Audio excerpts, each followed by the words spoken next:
저는 이제 어디로 가야 하죠? 대문을 부술 듯한 사채업자의 고함 소리를 뒤로 한 채 18살 혜원이 울먹였습니다. 가정부 스님이 20년을 모셔온 재벌가가 하룻밤 사이에 몰락해버린 것이었죠. 아가씨, 제가 지켜드릴게요. 저를 믿으세요.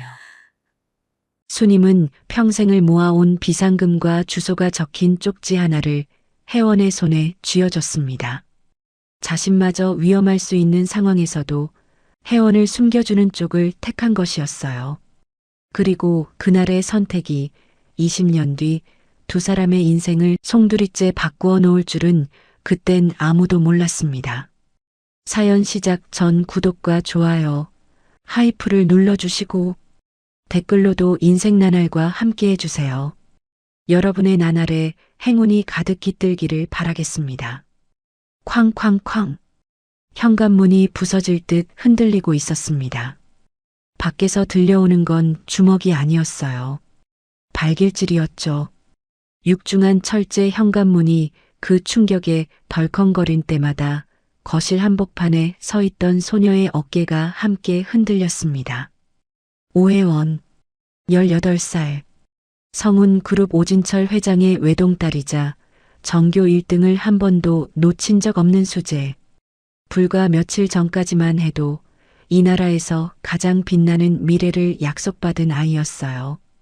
그런 아이가 지금 교복 치마 끝자락을 부들부들 떨리는 두 손으로 움켜쥔 채 숨도 제대로 쉬지 못하고 서 있었습니다.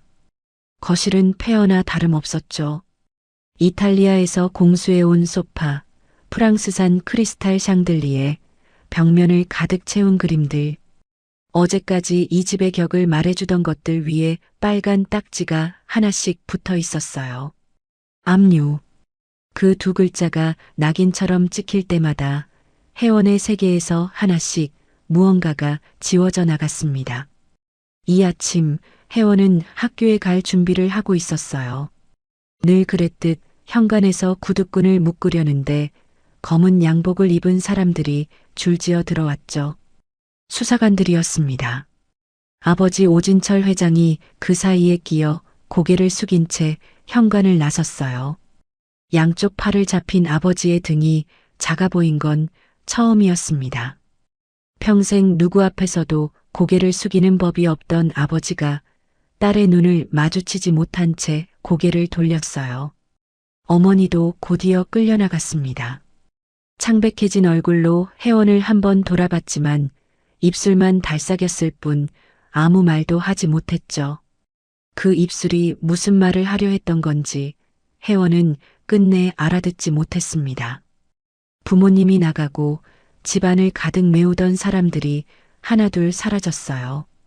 비서도, 운전기사도, 요리사도 20년을 함께했다던 사람들이 수사관의 차가 대문을 빠져나가기도 전에 짐을 꾸렸습니다. 누구 하나 혜원에게 눈길조차 주지 않았어요. 마치 처음부터 이 집에 온 적이 없었다는 듯 유령처럼 빠져나갔죠. 그렇게 텅 빈 거실에 혜원 혼자 남았습니다. 정확히 말하면 혼자라고 생각했어요. 그리고 지금 그 현관문이 또다시 흔들리고 있었습니다. 이번에는 수사관이 아니었죠. 안에 사람 있는 거 다 알아. 좋은 말로 할 때 문 열지 못해? 남자의 목소리가 문짝을 뚫고 들어왔습니다. 굵고 거친 위협 그 자체인 목소리였어요. 어이, 거기 딸내미. 아빠 빚은 내가 갚아야 할 거 아냐. 사채업자였습니다.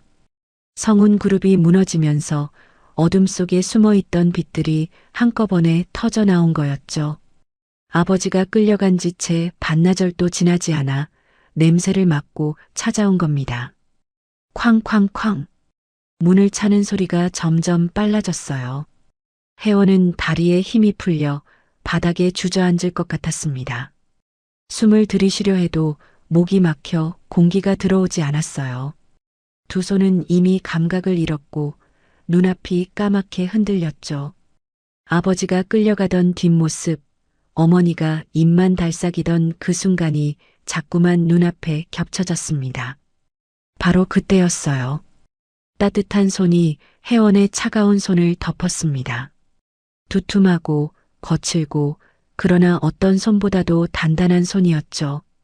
혜원이 고개를 들었을 때 거기 서 있던 사람은 화려한 옷을 입은 누군가가 아니었어요.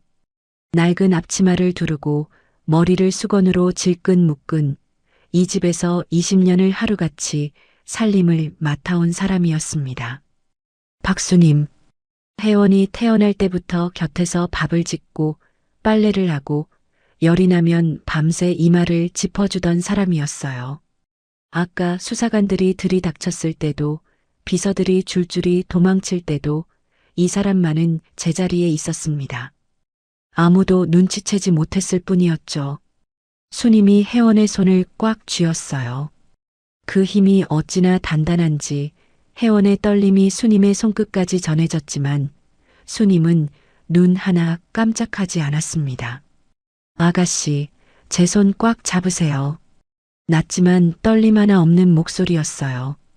밖에서는 사채업자가 문을 걷어차며 고래고래 소리를 질러대고 있었지만 수님의 목소리는 그 소음을 뚫고 혜원의 귀에 또렷하게 박혔습니다. 지금 무너져 내리면 안 됩니다. 정신 똑바로 차리셔야 해요. 혜원이 수님의 얼굴을 올려다봤어요. 눈물이 그렁그렁한 눈으로 입술을 파르르 떨며 겨우 말을 꺼냈습니다. 아주머니, 무서워요. 저는 이제 어디로 가야 하죠? 우리 엄마 아빠는요? 아이의 목소리였습니다. 전교 1등의 당당한 소녀가 아니라 세상에 홀로 내던져진 아이의 목소리. 수님은 그 목소리를 듣는 순간 가슴이 칼로 베이는 것 같았지만 이를 악물고 표정을 다잡았어요. 지금 자신마저 무너지면 이 아이는 진짜로 끝이었으니까요. 회장님 부부 사정은 제가 어떻게든 알아볼 테니 아가씨는 일단 여기서 나가셔야 해요. 자, 이거 받으세요. 수님은 앞치마 깊숙한 곳에서 무언가를 꺼냈습니다. 20년간 월급을 받을 때마다 한 푼, 두 푼 모아뒀던 비상금이었어요. 구겨진 지폐 뭉치와 볼펜으로 꾹꾹 눌러 쓴 주소가 적힌 종이 한 장. 수님은 그것을 혜원의 손바닥 위에 올려놓고 혜원의 손가락을 하나하나 접어 꼭 쥐어줬습니다. 여기 제 친정집 주소예요. 전북 장수군 아무도 모르는 시골이에요. 거기 가서 제 어머니 뵙고 숨어 계세요. 제가 곧 따라갈 테니까 가서 따뜻한 밥 먹고 버티셔야 합니다. 수님의 눈이 붉어졌지만 목소리만은 흔들리지 않았어요. 아가씨는 이 집안의 마지막 희망이에요. 아시겠어요? 쾅! 현관문 잠금 장치가 비틀리는 소리가 날카롭게 울렸습니다. 금속이 휘어지는 소리, 나사가 빠지는 소리. 저 문이 버텨줄 시간은 얼마 남지 않았어요. 수님은 혜원의 팔을 잡고 몸을 일으켰습니다. 그리고 거실을 가로질러 주방 안쪽 아무도 눈여겨보지 않았던 작은 뒷문으로 발걸음을 옮겼어요. 뒷문 앞에 선 수님이 손잡이에 손을 얹기 전 먼저 한 일이 있었습니다. 혜원의 얼굴 옆으로 흘러내린 헝클어진 머리카락을 손가락으로 조심스레 넘겨준 거였어요. 마치 아이를 학교에 보내기 전 머리를 매만져주듯 그 난리통에서도 수님의 손길은 정성스러웠습니다. 그 작은 손짓에 혜원의 눈에서 참았던 눈물이 한 줄기 흘러내렸어요. 아가씨, 뒤도 돌아보지 말고 뛰세요. 역까지 가서 무조건 제일 먼 곳으로 가는 기차를 타셔야 해요. 아시겠지요? 혜원이 고개를 끄덕이다 말고 수님의 소매를 붙잡았습니다. 아주머니는요? 저 사람들 거칠어 보이는데 아주머니 혼자 두면. 혜원의 목소리가 다시 떨리기 시작했어요. 사채업자들의 고함 소리, 문짝이 뜯겨나갈 듯한 굉음이 등 뒤에서 쉴 새 없이 밀려오고 있었거든요. 자기 하나 살겠다고 이 사람을 두고 간다는 게 18살 아이에게는 견딜 수 없는 무게였습니다. 그때 수님이 웃었어요. 입꼬리가 가늘게 올라갔지만 눈가에는 주름 사이로 물기가 번지고 있었습니다. 우는 건지 웃는 건지 분간이 안 되는 얼굴이었죠. 그래도 수님은 웃으려 애썼어요. 이 아이 앞에서 약한 모습을 보이면 안 된다는 걸 알았으니까요. 20년 넘게 이 집 살림 맡아온 박수님이에요. 저 사람들, 저 같은 아줌마한테는 함부로 못해요. 사실 그건 거짓말이었습니다. 밖에 있는 자들이 어떤 자들인지 수님도 모르지 않았어요. 하지만 그 순간 수님에게 중요한 건 단 하나, 이 아이를 이 집에서 무사히 내보내는 것 뿐이었습니다. 어서 가세요. 얼른요. 수님이 혜원의 등을 밀었습니다. 두 손으로 아이의 작은 등을 밀어내는 그 힘에 20년간 이 아이를 지켜온 모든 마음이 실려 있었죠. 혜원이 뒷문을 빠져나갔습니다. 뒤돌아보지 말라고 했지만 혜원은 한 번 뒤를 돌아봤어요. 문틈 사이로 보인 수님의 얼굴은 아까와는 달리 더 이상 웃고 있지 않았습니다. 수님이 뒷문을 닫았어요. 빗장을 걸고 자물쇠까지 채웠습니다. 그리고 귀를 문에 바짝 대고 혜원의 발소리를 들었죠. 작고 급한 발소리가 타닥타닥 멀어져 갔습니다. 점점 작아지다가 마침내 아무것도 들리지 않게 됐어요. 그제야 수님은 문에 기대어 가슴을 쓸어내렸습니다. 두 다리가 후들후들 떨리고 있었어요. 아까 혜원 앞에서는 꿋꿋했지만 사실 수님도 무서웠습니다. 하지만 무서움보다 더 큰 게 있었죠. 저 아이가 무사히 이 집을 빠져나갔다는 안도. 그것 하나가 수님의 다리를 다시 일으켜 세웠습니다. 수님은 앞치마 끈을 고쳐매고 헝클어진 머리카락을 귀 뒤로 넘기며 천천히 거실을 향해 걸어 나갔습니다. 등은 곧게 펴고 턱은 살짝 치켜들었죠. 마지막까지 그 자리를 지키려는 것처럼요. 거실로 향하는 수님의 발소리가 텅 빈 복도에 울려 퍼졌습니다. 그 발소리는 느리지도 빠르지도 않았어요. 다만 단단했습니다. 현관문 너머에서 금속이 찢어지는 소리가 점점 가까워지고 있었고 수님은 소파 앞에 멈춰서서 그 소리를 정면으로 마주했습니다. 혜원을 보낸 뒷문을 등 뒤에 두고 박수님은 서 있었습니다. 쾅! 마침내 현관문이 떨어져 나갔습니다. 육중한 철문이 대리석 바닥 위에 쓰러지면서 집 전체가 울렸어요. 먼지가 뿌옇게 피어올랐고 그 먼지 사이로 사내들의 실루엣이 하나, 둘, 셋 거실 안으로 밀고 들어왔습니다. 사채업자들이었죠. 셋 다 체격이 컸어요.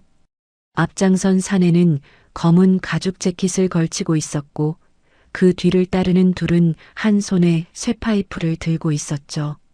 그들은 문이 떨어진 현관을 아무렇지 않게 넘어서더니 구두를 신은 채로 거실에 발을 들였습니다.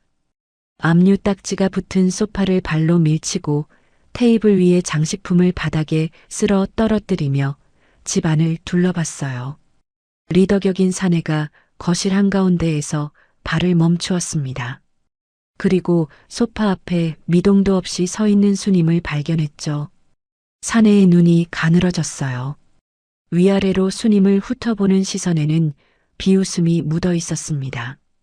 낡은 앞치마를 두른 중년 여자 하나. 사내에게 수님은 아무런 위협도 되지 않는 존재였겠죠. 뭐야, 이 아줌마는? 사내가 턱짓을 하며 다가왔습니다. 구두굽이 대리석 바닥에 부딪히는 소리가 또각또각 울렸어요. 수님과의 거리가 좁혀질수록 사내의 목소리는 더 굵어졌습니다. 딸내미 어디 숨겼어? 오혜원이 어디 있냐고. 그 이름이 거실을 가득 채웠어요. 오혜원. 방금 전에 뒷문으로 빠져나간 아이의 이름. 수님의 심장이 쿵 하고 내려앉았지만 얼굴에는 아무런 변화도 내비치지 않았습니다. 대신 등을 조금 더 뒤로 젖혀 혜원이 빠져나간 뒷문 쪽을 자연스럽게 가렸어요. 그리고 사내들을 똑바로 응시했습니다. 차가운 눈이었어요. 두려움이 아니라 오히려 사내들을 깔아보는 듯한 서슬이 그 눈에 서려 있었죠. 사내가 수님의 태도에 기분이 상했는지 소파 옆에 놓인 도자기 화병을 발로 걷어찼습니다. 화병이 바닥에 떨어지며 산산조각 났어요. 사모님이 아끼던 물건이었죠. 수님의 눈꺼풀이 한 번 떨렸지만 그뿐이었습니다. 리더 사내가 수님 바로 앞까지 다가왔습니다. 코끝이 닿을 만큼 가까운 거리에서 얼굴을 들이밀더니 입꼬리를 비틀며 말했어요. 당신 여기서 평생 일했다며? 그럼 어디로 갔는지 모를 리가 없잖아. 수님의 눈을 빤히 들여다보며 말을 이었습니다. 좋게 말할 때 불어요. 당신이 숨겨져 봤자 그의 인생 안 바뀌어. 어디로 보냈어? 사내의 침이 수님의 뺨에 튀었어요. 수님은 침을 닦지도 않았습니다. 고개를 살짝 들어 사내의 눈을 정면으로 마주한 채 목소리 하나 떨지 않고 입을 열었어요. 부모 잡혀가는 꼴 보고 겁에 질려 도망간 아이를 제가 무슨 수로 찾겠습니까?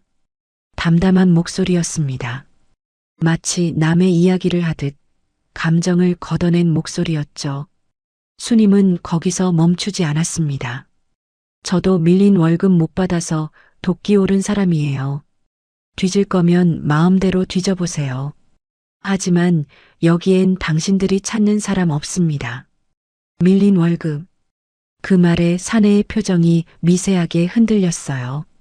수님이 주인집 편이 아닐 수도 있다는 계산이 스친 거였죠. 사내가 턱짓으로 부하들에게 신호를 보냈습니다. 집안을 더 뒤져보라는 뜻이었어요. 수님은 두 주먹을 앞치마 속에서 꽉 쥐었습니다. 그리고 속으로 되뇌었습니다. 괜찮아. 아가씨는 이미 떠났어. 이미 멀리 갔어. 이것들이 아무리 뒤져봐야 찾을 수 없어. 그 생각 하나로 수님은 입술을 꽉 깨물고 버텼습니다. 두고 봐. 어디 숨었는지 반드시 찾아낼 테니까. 집안 곳곳을 뒤지던 사내들이 떠났습니다. 하지만 완전히 떠난 건 아니었어요. 수님이 2층 창문으로 조심스레 내다봤을 때 집 앞 골목 끝에 검은색 승용차 한 대가 세워져 있었습니다. 수님이 회원에게 갈 것을 예감하고 길목을 지키는 것이었죠. 이 집을 나서는 순간 미행당할 게 뻔했습니다. 수님은 창문에서 물러났습니다. 그리고 집안의 불을 하나씩 꺼나갔어요. 난장판이 된 집안이 칠흑 같은 어둠에 잠겼죠. 수님은 그 어둠 속에서 벽에 등을 대고 앉았습니다. 움직이지 않았어요. 숨소리조차 죽인 채 마치 이 집에 아무도 없는 것처럼 죽은 듯이 기다렸습니다. 새벽 3시 수님이 다시 창문으로 기어갔어요. 골목 끝에 검은 차를 확인했습니다. 차 안에 사내가 고개를 떨군 채 꾸벅꾸벅 졸고 있었어요. 지금이었습니다. 수님은 소리 없이 몸을 일으켰어요. 어둠 속에서 더듬더듬 짐을 챙겼습니다. 옷 한 벌, 수건 한 장, 그리고 회원에게 가져다 줄 따뜻한 내복을 보따리에 쑤셔 넣었어요. 보따리를 등에 메고 주방 뒷문으로 향했습니다. 아까 회원을 내보냈던 바로 그 문이었죠. 뒷문을 열 때 경첩이 삐걱 소리를 냈어요. 수님의 심장이 멈추는 것 같았습니다. 몸을 굳힌 채 5초, 10초를 세었어요. 아무런 반응이 없었습니다. 수님은 문틈으로 몸을 빼내고 담벼락 아래 그림자를 따라 붙어 걸었어요. 평소 같으면 큰 길로 나가 버스를 탔을 겁니다. 하지만 큰 길에는 감시의 눈이 있었죠. 수님은 반대 방향으로 돌았어요. 저택 뒤편의 가파른 뒷산 산책로. 낮에도 사람이 드문 길이었고 이 새벽에는 말할 것도 없었습니다. 산길은 가팔랐어요. 보따리를 맨 등이 땀으로 젖었고 무릎은 오르막을 오를 때마다 칼로 찌르는 것 같았습니다. 쉰이 넘은 몸이었어요. 하루 종일 서서 일하고 쪼그려 앉아 마루를 닦고 무거운 빨래 대야를 들어 올리며 혹사시킨 몸이었죠. 그 몸으로 한밤중에 산길을 타고 있었습니다. 첫 차가 서는 작은 정류장에 도착했을 때는 이미 동이 트기 직전이었어요. 수님은 그 정류장에서 시골 방면으로 가는 버스를 탔습니다. 버스 안에서 수님은 잠들지 못했어요. 창밖으로 스쳐가는 풍경을 멍하니 바라보면서 혜원의 얼굴만 떠올렸습니다. 뒷문 밖으로 밀어낼 때 한 번 뒤를 돌아보던 그 얼굴, 눈물도 나오지 않을 만큼 겁에 질린 그 눈. 제발, 제발 무사히 도착해 있기를. 수님은 전북 장수군의 한적한 시골 마을에 도착했습니다. 수님이 태어나고 자란 동네였어요. 논밭 사이로 난 좁은 흙길을 걸어 올라가니 기와 몇 장이 빠진 낡은 시골집이 보였습니다. 수님의 친정집이었죠. 마당에 들어서자 어머니가 부엌에서 나오셨어요. 여든이 넘은 노모는 딸의 행색을 보고 깜짝 놀랐지만 수님이 눈으로 조용히 하라는 신호를 보냈습니다. 어머니가 고개를 끄덕이며 안쪽 방을 가리켰어요. 수님이 미닫이 문을 조심스레 열었습니다. 그리고 그 안의 광경에 숨이 멎었죠. 혜원은 방 구석에 웅크린 채 쓰러져 있었습니다. 깊은 잠인지 기력이 다해 실신한 것인지 분간이 되지 않았어요. 교복 위에 겉옷 하나를 걸친 채로 몸을 공처럼 말고 있었고 양손은 주먹을 꽉 쥔 채 가슴에 붙이고 있었습니다. 마치 세상의 모든 것이 무서워서 자기 몸이라도 꼭 붙들고 있어야 하는 것 같은 모습이었어요. 머리맡에는 밥상이 놓여 있었습니다. 수님의 어머니가 차려준 것이었죠. 갓 지은 쌀밥 한 그릇과 된장국 한 사발, 깍두기 몇 조각. 소박하지만 정성이 가득한 밥상이었어요. 하지만 밥그릇은 숟가락 한 번 닿지 않은 듯 정갈한 그대로였고 된장국은 이미 차갑게 식어 표면에 기름이 하얗게 엉겨 있었습니다. 혜원은 한 숟가락도 뜨지 못한 거였어요. 수님의 코끝이 시큰해졌습니다. 18살 아이가 하루아침에 부모를 잃고 집을 잃고 태어나서 처음 혼자 기차를 타고 낯선 시골까지 와서 낯선 방에 웅크리고 있었던 겁니다. 밥을 먹을 수 있는 상태가 아니었겠죠. 목구멍으로 밥알이 넘어갈 리가 없었을 거예요. 수님이 혜원 곁에 무릎을 꿇고 앉았습니다. 조심스레 손을 뻗어 혜원의 어깨를 짚었어요. 그 어깨가 얼마나 작고 얼마나 차가운지. 수님의 손끝에 혜원의 체온이 전해졌는데 살아있는 사람의 것이라고 믿기 어려울 만큼 싸늘했습니다. 아가씨, 저 왔어요. 수님의 목소리가 젖어 있었어요. 참으려 했지만 울음이 목 안에서 부풀어 올라 목소리가 갈라졌습니다. 아줌마 왔습니다. 혜원이 움직였어요. 아주 천천히 마치 물속에서 몸을 끌어올리듯 느리게 눈을 떴습니다. 초점이 없는 눈이었어요. 천장을 보는 것인지 수님을 보는 것인지 알 수 없는 흐릿한 눈. 그 눈이 몇 번인가 깜빡이더니 서서히 수님의 얼굴에 초점이 맞춰졌습니다. 수님의 얼굴을 확인한 순간 혜원의 표정이 무너졌어요. 목소리조차 나오지 않을 만큼 기력이 다한 아이가 그저 눈물만 흘리고 있었죠. 혜원의 손이 올라왔습니다. 부들부들 떨리는 손이 수님의 옷자락을 잡았어요. 손가락 마디마디에 힘이 들어가 있었지만 그 힘조차 가녀렸습니다. 놓치면 다시는 잡을 수 없을 것처럼 혜원은 수님의 옷자락을 꽉 쥐었어요. 아주머니, 진짜 오신 거 맞죠? 갈라진 목소리였습니다. 수십 시간을 울고 물 한 모금 마시지 못한 목소리였어요. 이제 저 밥 못 먹겠어요.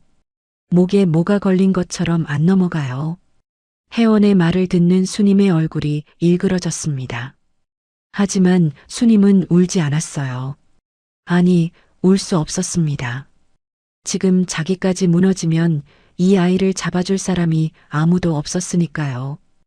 수님이 혜원을 품에 안았습니다. 두 팔로 아이의 작은 몸을 감싸 안고 등을 천천히 토닥였어요. 마치 갓난아이를 재울 때처럼 일정한 박자로 토닥토닥. 그러면서 입을 열었습니다. 아닙니다, 아가씨. 드셔야 해요. 그래야 살고 살아야 나중에 회장님 부부 뵙지요. 아줌마가 여기 있잖아요. 제가 아가씨 곁 지킬 테니까 제발 한술만 뜨세요. 예. 수님은 식어버린 밥상을 혜원 앞으로 끌어당겼어요. 차가워진 된장국 사발, 식어서 딱딱해진 밥.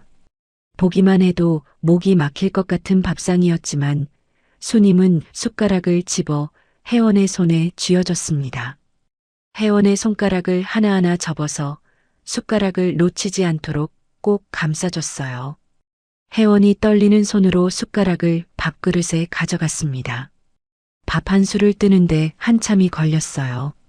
숟가락이 입 앞에서 멈칫거렸고 혜원의 눈에서 다시 눈물이 뚝 떨어져 밥 위에 떨어졌습니다. 눈물이 섞인 밥을 입에 넣고 혜원은 오래오래 씹었어요. 삼키지 못하고 씹기만 했습니다.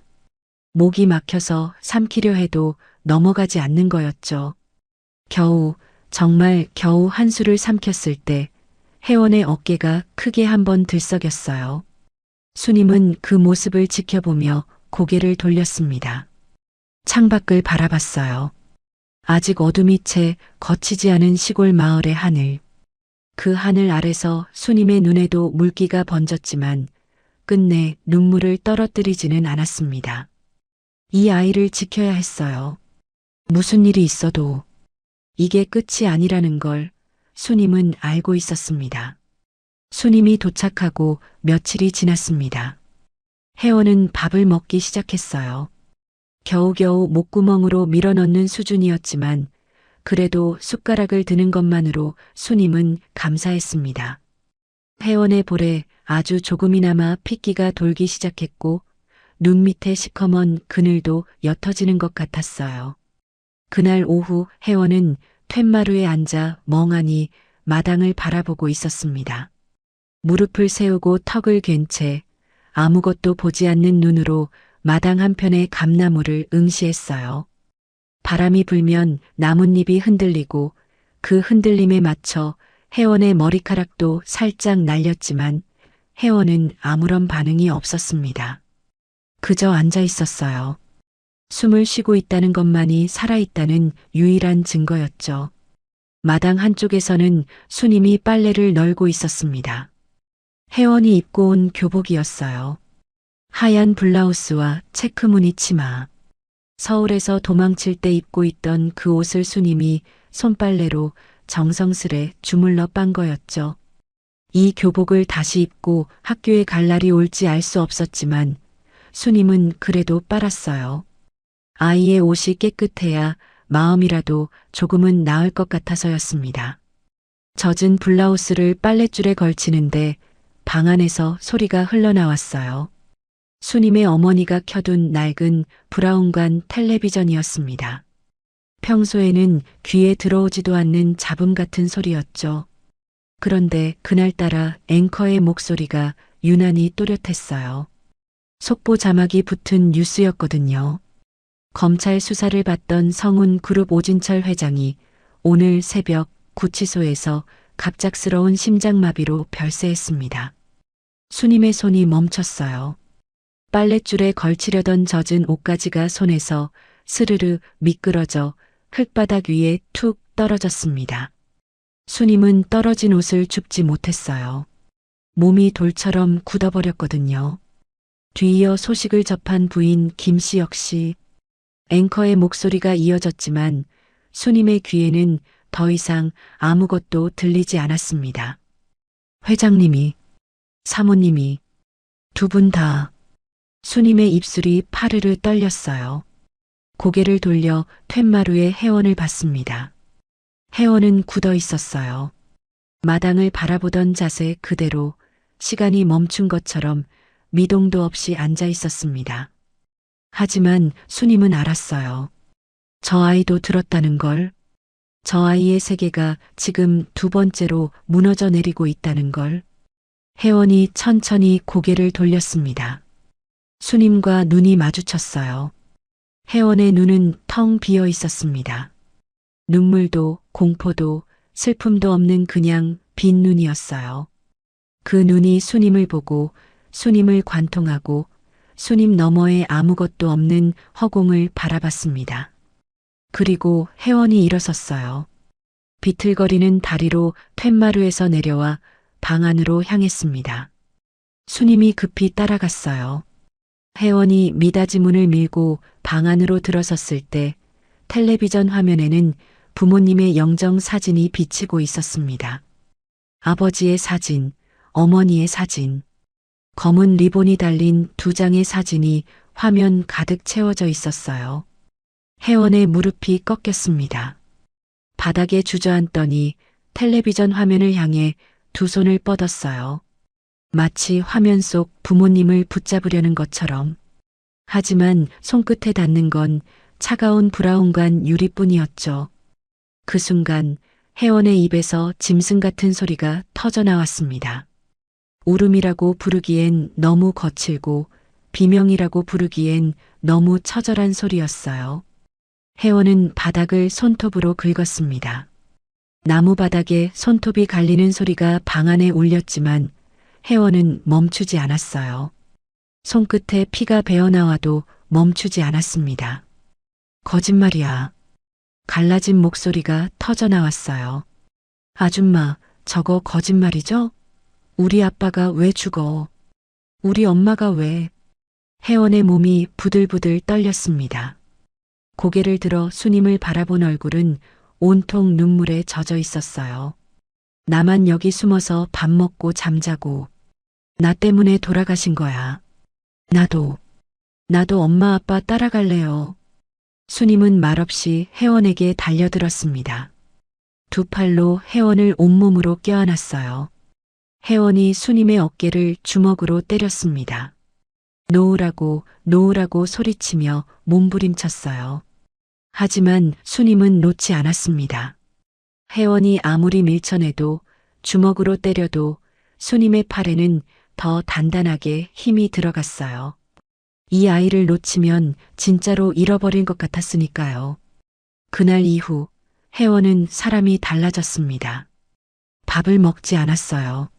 아침에 수님의 어머니가 갓 지은 쌀밥과 텃밭에서 딴 배추로 끓인 된장국을 밥상에 차려 방 안에 들여보냈지만 혜원은 손끝 하나 까딱하지 않았습니다. 벽을 보고 누운 채 돌아눕지도 않았어요. 밥상은 혜원의 등 뒤에서 시간이 지날수록 식어갔습니다. 방 안에는 죽음 같은 정적만 감돌았습니다. 수님이 낮에 밥상을 들고 나올 때면 밥그릇은 늘 아침에 놓아둔 그대로였어요. 숟가락 한 번 닿지 않은 밥상을 들고 문을 닫으며 수님은 고개를 돌려 눈물을 훔쳤습니다. 혜원의 마음을 모르지 않았어요. 부모의 장례식에 가지 못하는 죄책감, 도망자라는 이름으로 숨어 있으면서 마지막 인사조차 드리지 못한 아이의 마음을, 그 마음이 얼마나 갈기갈기 찢어지고 있을지 수님은 누구보다 잘 알았습니다. 알았기에 더 아팠어요. 이튿날도 같았고 그 다음 날도 같았습니다. 밥상은 들어갔다 나오고 된장국은 뜨겁게 들어갔다 차갑게 나왔어요. 혜원은 벽만 보고 있었습니다. 사흘째 되는 밤이었어요. 수님은 부엌에서 된장국을 다시 데웠습니다. 냄비 앞에 서서 국이 부글부글 끓어오르는 걸 지켜보며 수님은 숟가락으로 국을 저었어요. 이 국이 들어갔다 그대로 나올 거라는 걸 알면서도 수님은 정성껏 저었습니다. 따끈한 사발에 국을 담고 갓퍼낸 밥 한 그릇과 함께 밥상에 올렸어요. 방문을 열었습니다. 혜원은 여전히 벽을 보고 누워 있었어요. 사흘째 같은 자세였습니다. 수님은 밥상을 바닥에 내려놓고 혜원의 곁에 다가갔어요. 그리고 혜원의 어깨를 잡고 일으켜 앉혔습니다. 혜원은 저항하지 않았어요. 저항할 힘조차 없는 것 같았죠. 앉혀놓으니 고개가 앞으로 꺾였고 풀린 눈이 바닥만 바라봤습니다. 수님이 회원의 앞에 무릎을 꿇고 앉아 눈을 맞추었어요. 수님의 눈에도 물기가 그득했지만 목소리만은 단단하게 다잡았습니다. 아가씨, 제 말 좀 들어보세요. 언제까지 이러고 계실 거예요? 회원은 반응이 없었어요. 수님이 말을 이었습니다. 회장님 내외분 평생 고개 숙이고 사신 분들 아니잖아요. 당신들 잘못 없다고 누구보다 당당하게 사셨던 분들이에요. 회원의 입술이 미세하게 떨렸어요. 초점 없는 눈으로 겨우 말을 꺼냈습니다. 다 끝났잖아요. 이제 아무도 안 믿어줘요. 그 말에 수님의 목소리가 한 톤 올라갔어요. 눈물을 참느라 떨리는 목소리였지만 거기에 실린 힘만은 흔들리지 않았습니다. 아니요, 아가씨가 있잖아요. 세상 사람들이 손가락질해도 아가씨만큼은 그분들 결백한 거 알잖아요. 여기서 아가씨가 이렇게 손 놓아버리면 그분들 평생 죄인 낙인 찍힌 거 누가 벗겨드려요? 수님은 밥상에서 숟가락을 집었습니다. 그리고 회원의 손을 잡아 그 손에 숟가락을 억지로 쥐어줬어요. 회원의 손가락이 축 늘어져 숟가락이 미끄러질 뻔했지만 수님이 손을 감싸 잡아줬습니다. 살아야죠. 살아서 세상 사람들한테 똑똑히 보여줘야 할 거 아니에요. 우리 회장님, 사모님이 어떤 분들이었는지 아가씨가 증명해야죠. 수님의 목소리가 갈라졌어요. 더 이상 참을 수 없다는 듯 눈에서 눈물이 한 줄기 흘러내렸습니다. 그래도 말을 멈추지 않았어요. 여기서 아가씨까지 잘못되면 저 세상 가신 분들 원통해서 어떻게 눈을 감으시겠어요. 제발 이 아줌마 생각해서 조금이라도 드셔요. 네. 마지막 말은 거의 애원에 가까웠습니다. 회원의 눈에서 굵은 눈물방울이 밥그릇 위로 툭 떨어졌습니다. 눈물이 섞인 밥. 짠맛인지 밥맛인지 분간이 되지 않았을 거예요. 꾸역꾸역 목구멍으로 밀어넣는 회원의 얼굴이 일그러졌다가 이내 무언가가 바뀌었습니다. 회원의 눈이었어요. 눈물 사이로 그 텅 비어있던 눈에 무언가가 차오르기 시작했습니다. 슬픔도 공포도 아닌 것이었어요. 처음 보는 빛이었습니다. 이를 악물고 밥을 씹는 회원의 눈에 서린 건 도끼였어요. 살겠다는, 살아서 무언가를 해내겠다는 어둡고 뜨거운 불꽃 같은 것이었습니다. 수님은 그 눈을 보았습니다. 그리고 더 이상 참지 못하고 얼굴을 두 손으로 감싸며 오열했어요. 소리를 내어 울었습니다. 사흘 동안 회원 앞에서 한 번도 울지 않았던 수님이 마침내 무너져 내렸습니다. 낡은 시골집 작은 방 안에 두 사람의 흐느낌이 가득 찼어요. 김이 모락모락 나는 된장국 사발이 두 사람 사이에 놓여 있었고 그 위로 눈물이 떨어져 물결을 일으켰습니다. 시골집에서의 생활이 몇 주째 이어지고 있었습니다. 회원의 얼굴에 핏기가 돌아왔어요. 하지만 회원의 마음속에는 밥을 먹는 것만으로는 채울 수 없는 빈자리가 있었습니다. 매일 아침 7시쯤이면 마을 어귀로 아이들이 지나가는 소리가 들려왔어요.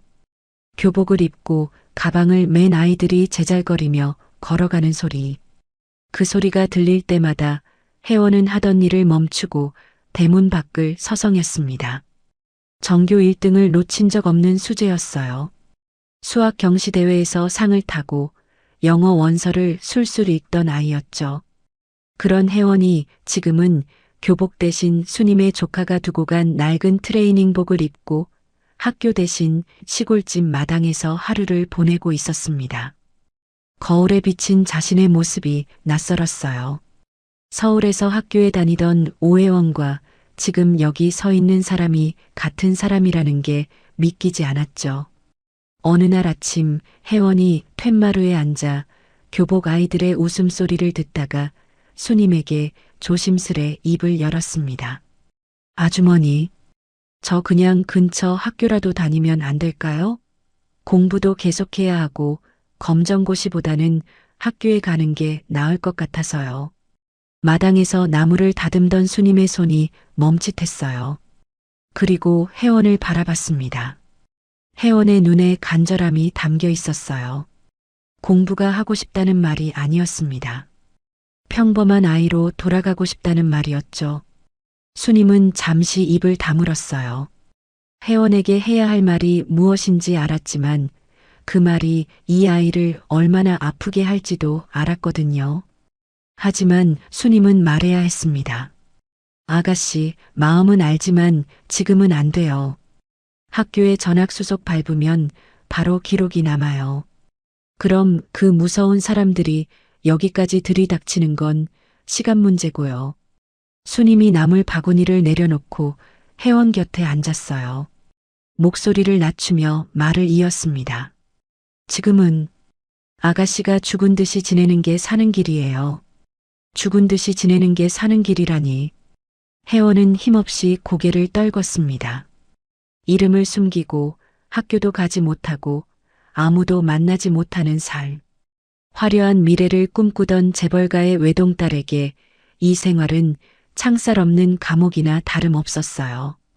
하지만 혜원이 무너져 있을 수만은 없었던 건 수님 때문이었습니다. 수님은 혜원이 공부에만 전념할 수 있도록 새벽부터 집을 나섰어요. 동이 트기도 전에 이웃집 밭에 나가 잡초를 뽑고 고추를 따고 감자를 캤습니다. 해가 중천에 뜨면 읍내 식당으로 달려가 점심시간 설거지를 했어요. 기름때가 잔뜩 낀 냄비를 수세미로 벅벅 닦고 국물이 튀어 얼굴에 묻어도 닦을 겨를 없이 가릇을 쌓아 올렸죠.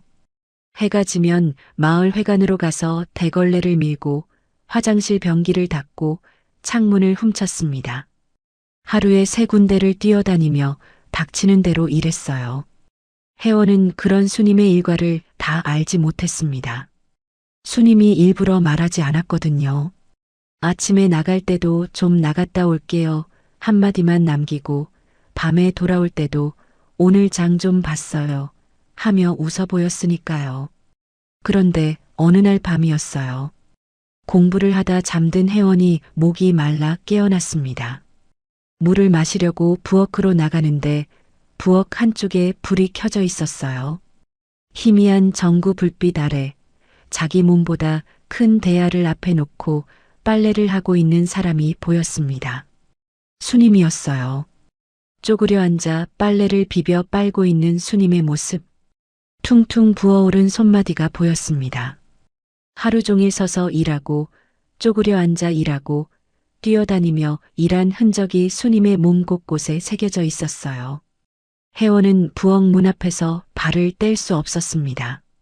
가슴 안에서 뜨거운 것이 울컥 치밀어 올랐어요. 눈물이 아니었습니다. 그보다 훨씬 뜨겁고 훨씬 아픈 것이었죠. 나 때문에, 나 하나 살리겠다고 아주머니가 저렇게 망가지고 계셔. 내가 지금 울고 있을 때가 아니야. 혜원은 소리 없이 방으로 돌아왔습니다. 그리고 책상 앞에 다시 앉았어요. 그 밤 혜원은 날이 셀 때까지 펜을 놓지 않았습니다. 하지만 공부를 하려면 교재가 필요했어요. 검정고시를 준비하려면 문제집이 있어야 했고 혼자 공부하려면 인터넷 강의도 들어야 했습니다. 그 모든 것에는 돈이 필요했죠. 수님이 하루 종일 일해서 버는 돈은 새새끼니를 해결하기에도 빠듯했어요. 수님은 아무 말 없이 자신의 왼손에 끼고 있던 은반지를 빼냈습니다. 젊은 시절 유일하게 자기 자신을 위해 산 물건이었어요. 읍내 금은방에 가서 은반지를 내밀었을 때 주인이 건넨 돈은 고작 몇만 원이었습니다. 수님은 그 돈을 소중히 접어 주머니에 넣고 빈 손가락을 한번 내려다봤어요. 손가락에 반지 자국이 하얀 띠처럼 남아 있었지만 수님은 주머니 속 돈을 쥐며 발걸음을 돌렸습니다. 며칠 뒤 장날에 읍내를 다녀온 수님이 비닐봉지를 들고 방문을 열었어요. 봉지 안에서 꺼낸 건 혜원이 그토록 갖고 싶어 하던 최신형 문제집 세트였습니다. 검정고시 전 과목 문제집과 모의고사 세트. 혜원이 놀란 눈으로 수님을 바라봤어요. 아가씨, 돈 걱정은 마시고 공부만 하세요. 제가 몸은 좀 고되어도 아가씨 책장 넘기는 소리 들으면 밥 안 먹어도 배가 불러요. 수님이 혜원의 머리를 한번 쓸어넘기며 말을 이었습니다. 아가씨 부모님께 제 스스로 약속했거든요. 아가씨만큼은 반드시 훌륭하게 키워내겠다고요. 그날부터 혜원의 눈빛이 달라졌습니다. 낡은 스탠드 불빛 아래에서 밤이 새도록 문제를 풀었어요. 손가락에 펜 굳은 살이 잡히고 눈이 충혈될 때까지 책을 놓지 않았어요.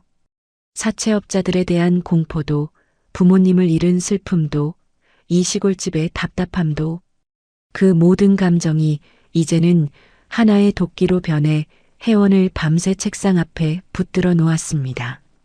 반드시 성공해서 아주머니의 눈물을 닦아주겠다는 그 하나의 다짐이었어요.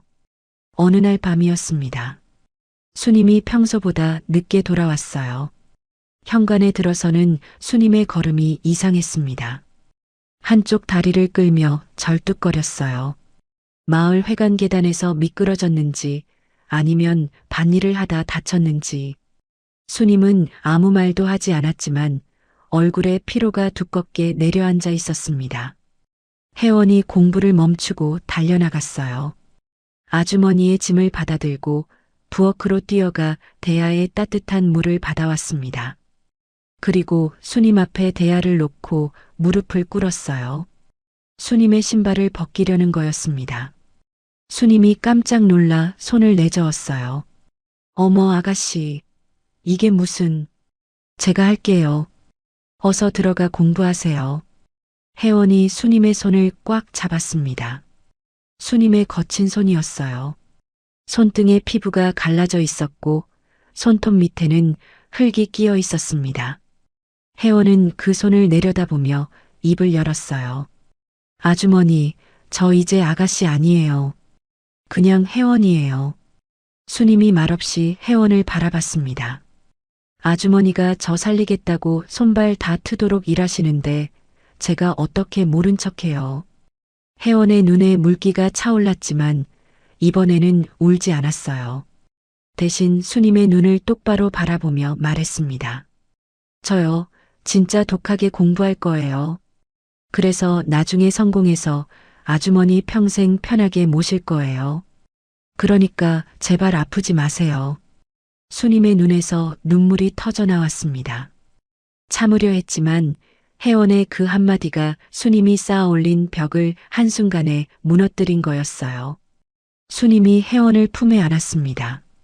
좁고 낡은 방 안에서 부엌의 희미한 불빛이 두 사람의 그림자를 벽 위에 길게 드리웠어요. 그 그림자가 하나로 겹쳐졌습니다. 그렇게 1년이 넘는 시간이 흘렀습니다. 혜원은 독했어요. 잠을 줄이고 밥 먹는 시간을 줄이고 하루의 모든 시간을 책상 앞에 쏟아부었습니다. 검정고시를 수석으로 통과했고 곧바로 수능 준비에 들어갔어요. 전교 1등이던 머리는 녹슬지 않았습니다. 오히려 절박함이 더해지니 이전보다 더 날카로워졌죠. 수님이 새벽에 일하러 나가면 혜원은 이미 책상 앞에 앉아 있었고 수님이 밤늦게 돌아오면 혜원은 아직도 책상 앞에 앉아 있었습니다. 그리고 어느 날 마을 어귀에서 우체부의 오토바이 소리가 경쾌하게 울렸어요. 수님은 밭에서 고구마를 캐고 있다가 그 소리를 듣고 흙 묻은 손을 앞치마에 대충 닦으며 달려왔습니다. 우체부가 건넨 것은 하얀 봉투 하나였어요. 겉면에 찍힌 대학교 이름을 본 순간 수님의 손이 부들부들 떨리기 시작했습니다. 봉투를 뜯었어요. 안에서 나온 것은 합격 통지서였습니다. 서울 명문의대. 혜원이 그 독한 세월을 이를 악물고 견디며 얻어낸 기적 같은 결과였어요. 수님의 무릎이 풀렸습니다. 밭두렁에 주저앉아 통지서를 가슴에 안고 하늘을 올려다봤어요. 눈물이 주르륵 흘러내렸지만 입가에는 웃음이 걸려 있었습니다.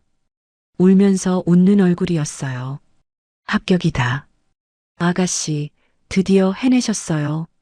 수님의 목소리가 반 너머로 퍼져나갔습니다. 회장님, 사모님, 보고 계십니까? 우리 아가씨가 해내셨어요. 혜원이 달려왔어요. 밭사이 좁은 길을 뛰어오는 혜원의 얼굴에도 눈물이 흐르고 있었습니다. 수님이 통지서를 혜원에게 내밀었고 혜원은 떨리는 손으로 그것을 받아들었어요. 합격. 그 두 글자를 몇 번이고 읽었습니다. 진짜였어요. 꿈이 아니었습니다. 하지만 혜원의 눈이 합격 안내문 뒤쪽에 멈춘 순간 표정이 바뀌었어요. 등록금 납부 고지서였습니다. 거기 적힌 숫자는 수님이 1년을 일해도 모을 수 없는 금액이었죠. 의대 등록금은 다른 학과의 몇 배에 달했고 기숙사비와 교재비, 실습비까지 합하면 눈앞이 캄캄해지는 액수였습니다. 혜원은 통지서를 접어 주머니에 넣으며 억지로 웃었어요. 수님에게 걱정을 주고 싶지 않았거든요. 하지만 그날 밤 혜원은 잠을 이루지 못했습니다. 한밤중에 목이 말라 물을 마시러 일어났을 때였어요. 마당에서 낮은 목소리가 들려왔습니다. 수님의 목소리였죠. 혜원은 발소리를 죽이고 부엌 문 뒤에서 귀를 기울였어요. 수님이 이웃집 남자와 이야기를 나누고 있었습니다. 목소리가 떨리고 있었지만 말의 내용은 단호했어요. 이 집이랑 저 밑에 작은 밭대기 말일세. 이거 넘기면 그 등록금이라는 거 만들 수 있겠나? 이웃집 남자가 뭐라 대답했지만 혜원의 귀에는 수님의 다음 말만 들렸습니다. 우리 아가씨 앞길 열어줄 수만 있다면 난 길바닥에 나 앉아도 상관없네. 제발 좀 알아봐주게. 혜원은 입을 두 손으로 틀어막았어요. 소리가 새어나올 것 같았거든요. 눈물이 손등 위로 줄줄 흘러내렸습니다. 이 집은 수님의 친정집이었어요. 수님의 어머니가 살던 집이고 수님이 태어나고 자란 곳이었죠. 수님에게 남은 마지막 보금자리. 그것마저 팔아서 혜원의 등록금을 만들겠다고 하고 있었습니다. 혜원은 소리 없이 방으로 돌아왔어요. 이불을 뒤집어 쓰고 한참을 울었습니다. 더 이상은 안 된다고 생각했어요. 자신을 살리기 위해 아주머니의 마지막 터전까지 빼앗는 건 사람이 할 짓이 아니었습니다. 혜원은 결심했어요. 이 집을 떠나야 한다. 아주머니의 인생을 더 이상 갉아먹을 수 없다. 내 힘으로 일어서야 한다. 떠나기로 결심한 전날 밤이었습니다. 혜원은 조용히 짐을 꾸렸어요. 짐이라고 해봐야 옷 한 벌과 문제집 몇 권이 전부였죠. 작은 보따리에 그것들을 넣고 마지막으로 자신의 왼쪽 손목을 내려다봤습니다. 시계가 있었어요. 도망치던 그날부터 단 한 번도 손목에서 빼본 적 없는 시계. 부모님이 혜원의 생일에 해외에서 구해 선물한 것이었습니다. 혜원에게 남은 부모님의 마지막 흔적이었죠. 1년 넘게 이 시계를 볼 때마다 아버지의 웃는 얼굴, 어머니의 따뜻한 손길이 떠올랐습니다. 혜원은 시계 잠금 장치를 천천히 풀었어요. 손목에서 시계가 빠지는 순간 가슴 한쪽이 텅 비는 느낌이 들었습니다. 하지만 혜원은 그 시계를 자기 보따리가 아닌 다른 곳에 두려 했어요. 수님이 잠들어 있는 방으로 갔습니다. 수님은 얇은 이불을 덮고 옆으로 누워 자고 있었어요. 하루 종일 일한 탓에 깊은 잠에 빠져 있었죠. 거친 숨소리가 규칙적으로 흘러나왔습니다. 혜원은 수님의 곁에 무릎을 꿇고 앉았어요. 그리고 수님의 손을 조심스레 잡아 펼친 뒤 그 손바닥 위에 시계를 올려놓았습니다. 시계의 차가운 금속이 수님의 따뜻한 손바닥에 닿았을 때 수님이 눈을 떴어요. 잠결에 무슨 일인가 싶어 눈을 비비다가 자기 손 위에 놓인 시계와 그 앞에 무릎을 꿇고 있는 혜원을 보고 벌떡 몸을 일으켰습니다. 아니, 아가씨. 이걸 왜 저한테? 이건 아가씨가 차고 계셔야죠. 부모님 생각날 때마다 보셔야지. 혜원이 고개를 저었어요. 그리고 수님의 거친 손을 시계와 함께 꼭 감싸주며 말했습니다. 아주머니, 저 장학금 받을 방법 알아냈으니까 집 팔지 마세요. 수님의 눈이 커졌어요. 어젯밤 대화를 들은 거였습니다. 혜원이 말을 이었어요. 그리고 이 시계 아주머니가 맡아주세요. 제가 가졌던 것 중에 가장 귀한 거예요. 수님이 고개를 세차게 저었지만 혜원의 손에 힘이 실려 있었습니다. 아니요. 아주머니가 이걸 갖고 계셔야 제가 다시 돌아올 이유가 생겨요. 혜원이 수님의 눈을 똑바로 바라봤어요. 1년 전 텔레비전 앞에서 무너져 내리던 그 아이가 아니었습니다. 지금 수님 앞에 있는 건 무언가를 단단히 결심한 어른의 눈을 가진 혜원이었어요. 제가 성공해서 이 시계 다시 차러 오는 날 아주머니를 세상에서 제일 귀한 분으로 모실게요. 그때까지 절 기다려주세요. 아셨죠? 수님은 아무 말도 하지 못했습니다. 입술만 달싹이다가 시계를 쥔 손을 가슴으로 끌어당겼어요. 다음 날 새벽이었습니다. 동이 트기 전 가장 이른 기차가 들어오는 시간이었어요. 작은 간이역 플랫폼에 두 사람이 서 있었습니다. 혜원은 작은 보따리를 어깨에 메고 있었고 수님은 빈손으로 서 있었어요. 기차가 멀리서 불빛을 비추며 다가왔습니다. 기차가 가까워질수록 수님의 얼굴이 일그러졌어요. 붙잡고 싶었습니다. 가지 말라고, 여기 있으라고 소리치고 싶었어요. 하지만 그러면 안 된다는 걸 알았습니다. 이 아이의 앞길을 막을 수는 없었으니까요. 수님은 멀찍이 서서 옷소매로 눈물을 훔쳤습니다. 혜원이 기차에 올라탔어요. 문이 닫히기 직전 혜원이 창문을 열었습니다. 멀어지기 시작하는 플랫폼 위의 수님을 향해 소리쳤어요. 아주머니, 꼭 돌아올게요. 꼭요. 기차가 움직이기 시작했습니다. 수님의 모습이 점점 작아졌어요. 수님은 한 발짝도 움직이지 못한 채 그 자리에 서서 기차가 사라질 때까지 바라봤습니다. 기차의 꼬리등이 새벽 어둠 속으로 녹아든 뒤에도 수님은 한참 동안 그 자리를 떠나지 못했어요. 한참 뒤 수님은 혜원이 맡긴 시계를 가슴에서 꺼내어 들여다봤습니다. 시계 유리에 수님의 얼굴이 비쳤어요. 눈물 범벅이 된 주름투성이의 얼굴이었죠. 잘 가요, 혜원 아가씨. 부디 아프지 말고 성공해서 돌아오세요. 이 아줌마가 여기서 이 시계 닦으면서 기다릴게요. 집으로 돌아온 수님은 시계를 정성스레 보자기에 감쌌습니다. 그리고 방 안장롱의 가장 깊은 곳에 밀어 넣었어요. 혜원이 돌아오는 날까지 이 시계만은 반드시 지켜야 했으니까요. 그로부터 봄이 오고 가을이 가고 감나무에 열매가 달리고 낙엽이 지기를 20번. 혜원이 떠나던 날 수님이 마당 한쪽에 심었던 어린 감나무 묘목은 이제 마당 가득 그늘을 들이울 만큼 자라 있었습니다. 가을이면 주먹만 한 감이 주렁주렁 달렸고 그때마다 수님은 감을 따서 하나는 자기가 먹고 하나는 혜원이 앉던 툇마루 자리에 올려놓곤 했어요. 아무도 먹지 않는 감이었지만 수님은 해마다 그렇게 했습니다. 50 중반이던 수님은 이제 76이 되었어요. 20년이라는 세월은 사람을 완전히 바꿔놓았습니다.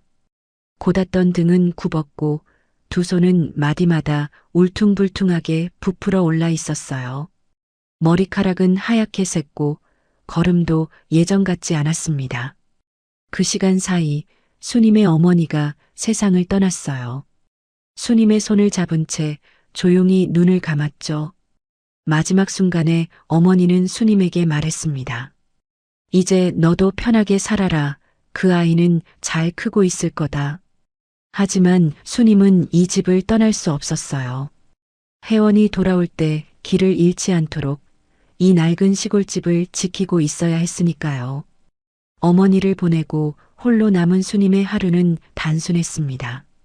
새벽에 일어나 이웃집 밭일을 돕고 낮에는 읍내에서 허드렛 일을 하고 저녁에 돌아와 혼밥을 먹고 장롱 속 시계 보따리를 한번 매만진 뒤 잠자리에 들었어요.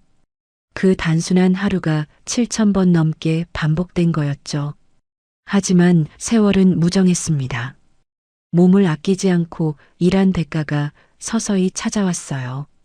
숨소리가 거칠어지기 시작한 건 두어 해 전부터였습니다.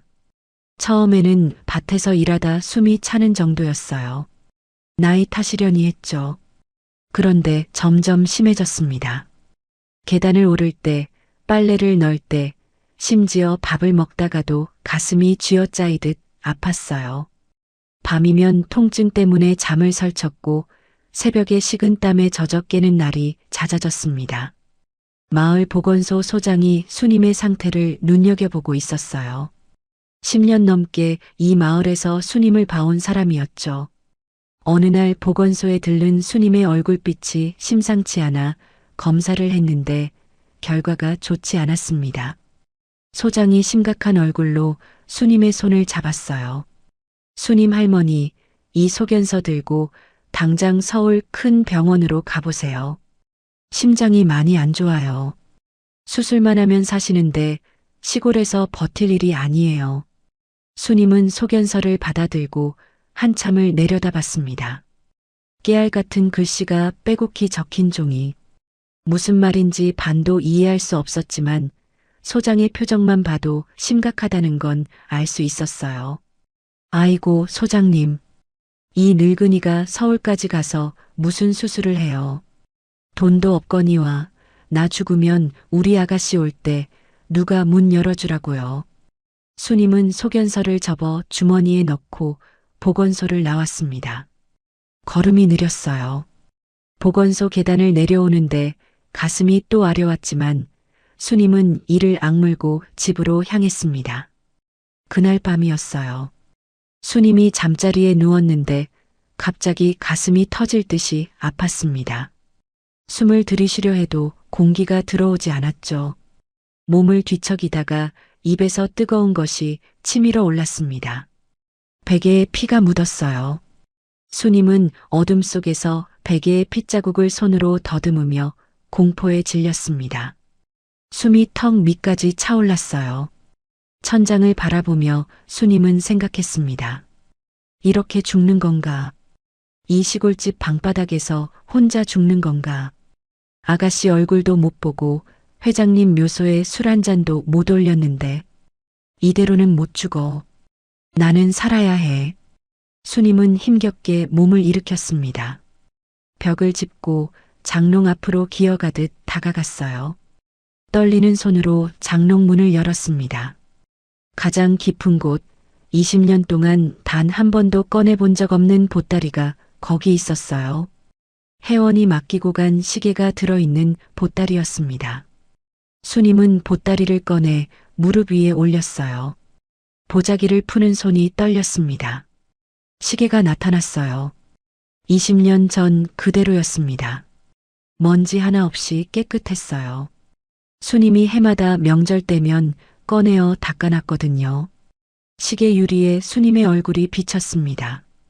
20년 전과는 비교할 수 없을 만큼 늙고 초라한 얼굴이었죠.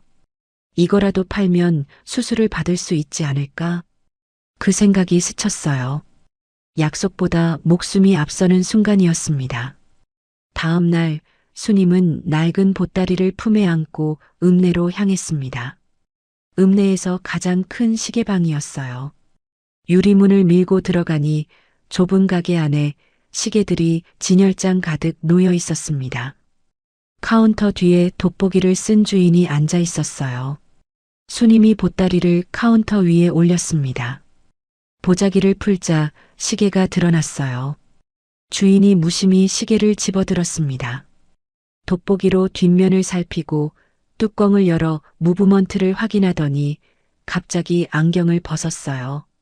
다시 썼습니다. 그리고 손이 덜덜 떨리기 시작했어요. 할머니, 이거 어디서 나셨어요? 주인의 목소리가 달라져 있었습니다. 아까까지의 무심한 태도가 온데간데 없었어요. 이거 전 세계에 몇 개 없는 한정판이에요.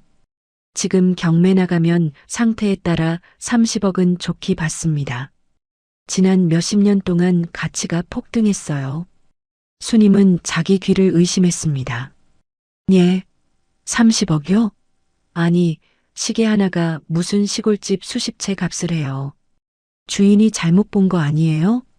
주인이 고개를 세차게 저었어요. 제가 시계만 40년 봤습니다. 할머니, 당장 이거 파시죠. 제가 수수료 조금만 떼고 바로 현금 만들어 드릴게요. 이거면 할머니 평생 대궐 같은 집에서 사셔도 남아요. 30억? 그 숫자가 수님의 머릿속에서 맴돌았습니다. 평생 흙을 파서 만져본 적 없는 금액이었어요. 그 돈이면 당장 서울의 가장 좋은 병원에서 수술을 받을 수 있었습니다. 남은 여생을 따뜻한 방에서 편안하게 보낼 수도 있었죠. 더 이상 남의 집 밭일을 하며 무릎을 혹사시키지 않아도 됐어요. 주인이 서랍에서 서류를 꺼냈습니다. 현금 계약서였어요. 수님 앞으로 내밀며 펜까지 건넸습니다. 수님의 손이 펜을 향해 움직였어요. 그 순간이었습니다. 시계 유리에 비친 자신의 얼굴이 눈에 들어왔어요. 주름지고 볼이 꺼지고 눈 밑에 그림자가 깊이 내려앉은 얼굴. 그 초라한 얼굴 위로 20년 전 새벽 기차역에서 들었던 혜원의 목소리가 겹쳐왔습니다. 아주머니가 이걸 갖고 계셔야 제가 다시 돌아올 이유가 생겨요. 제가 성공해서 이 시계 다시 차러 오는 날 아주머니를 세상에서 제일 귀한 분으로 모실게요. 그때까지 절 기다려주세요. 아셨죠? 수님의 손이 멈췄습니다. 펜을 잡으려던 손이 방향을 바꿔 시계를 집었어요. 떨리는 손으로 시계를 다시 보자기에 싸기 시작했습니다. 주인이 놀라 의자에서 일어났어요. 할머니, 왜 그러세요? 수술비 필요하시다면서요. 수님은 보따리 매듭을 짓는 손을 멈추지 않았습니다.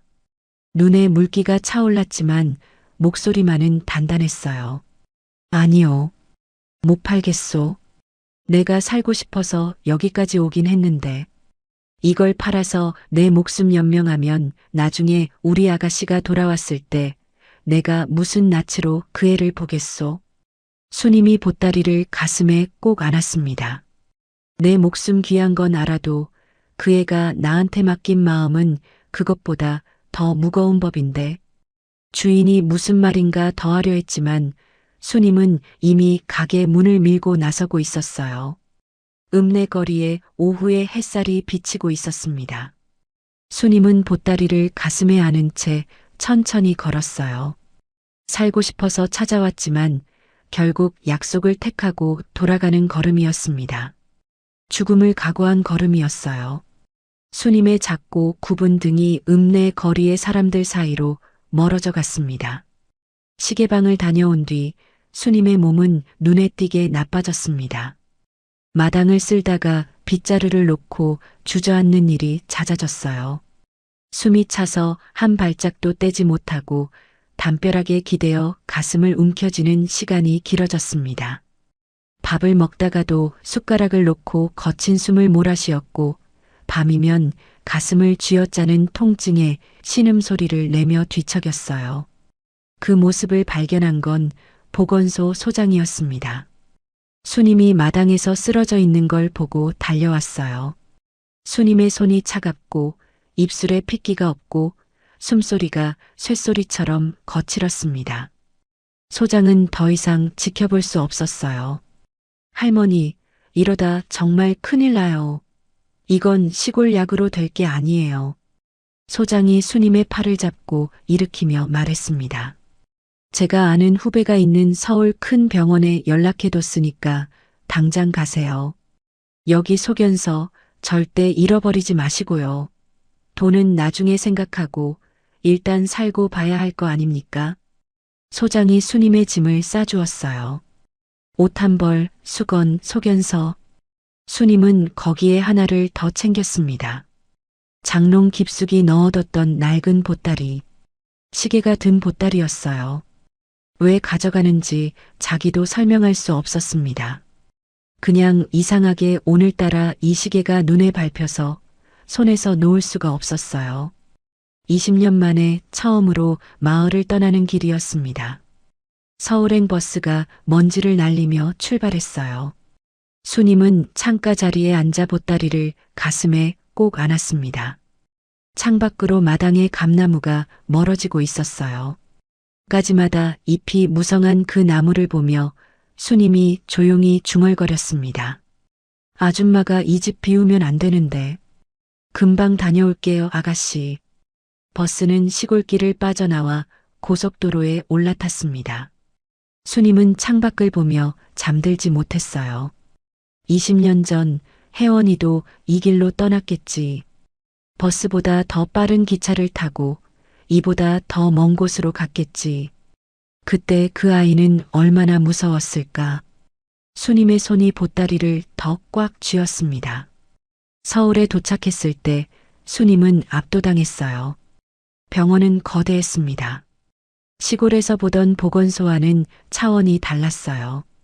유리벽으로 둘러싸인 건물이 하늘 높이 솟아 있었고 안으로 들어서자 끝이 보이지 않는 복도가 사방으로 뻗어 있었습니다. 천장에서는 하얀 형광등이 쏟아지고 바닥은 거울처럼 반들반들했어요. 사람들이 빠른 걸음으로 오가고 어디선가 기계음이 울리고 안내 방송이 쉴 새 없이 흘러나왔습니다. 수님은 그 한가운데 서서 어찌할 바를 몰랐어요. 촌스러운 몸빼 바지에 고무신을 신고 낡은 꽃무늬 보따리를 가슴에 안은 76의 노인. 주변을 지나는 사람들 사이에서 수님은 다른 세계에서 온 사람처럼 이질적이었습니다. 복도에 안내판을 올려다 봤지만 글씨가 너무 작아 읽을 수 없었고 화살표가 가리키는 방향도 알 수 없었어요. 수님이 지나가는 간호사의 소매를 잡았습니다. 저기, 전북에서 온 박수님이라고 하는데 여기 어디로 가야 하나요? 간호사가 소견서를 확인하더니 심장혈관센터 방향을 알려주었어요. 수님은 고개를 끄덕였지만 간호사가 알려준 길이 머릿속에서 이미 뒤섞이고 있었습니다.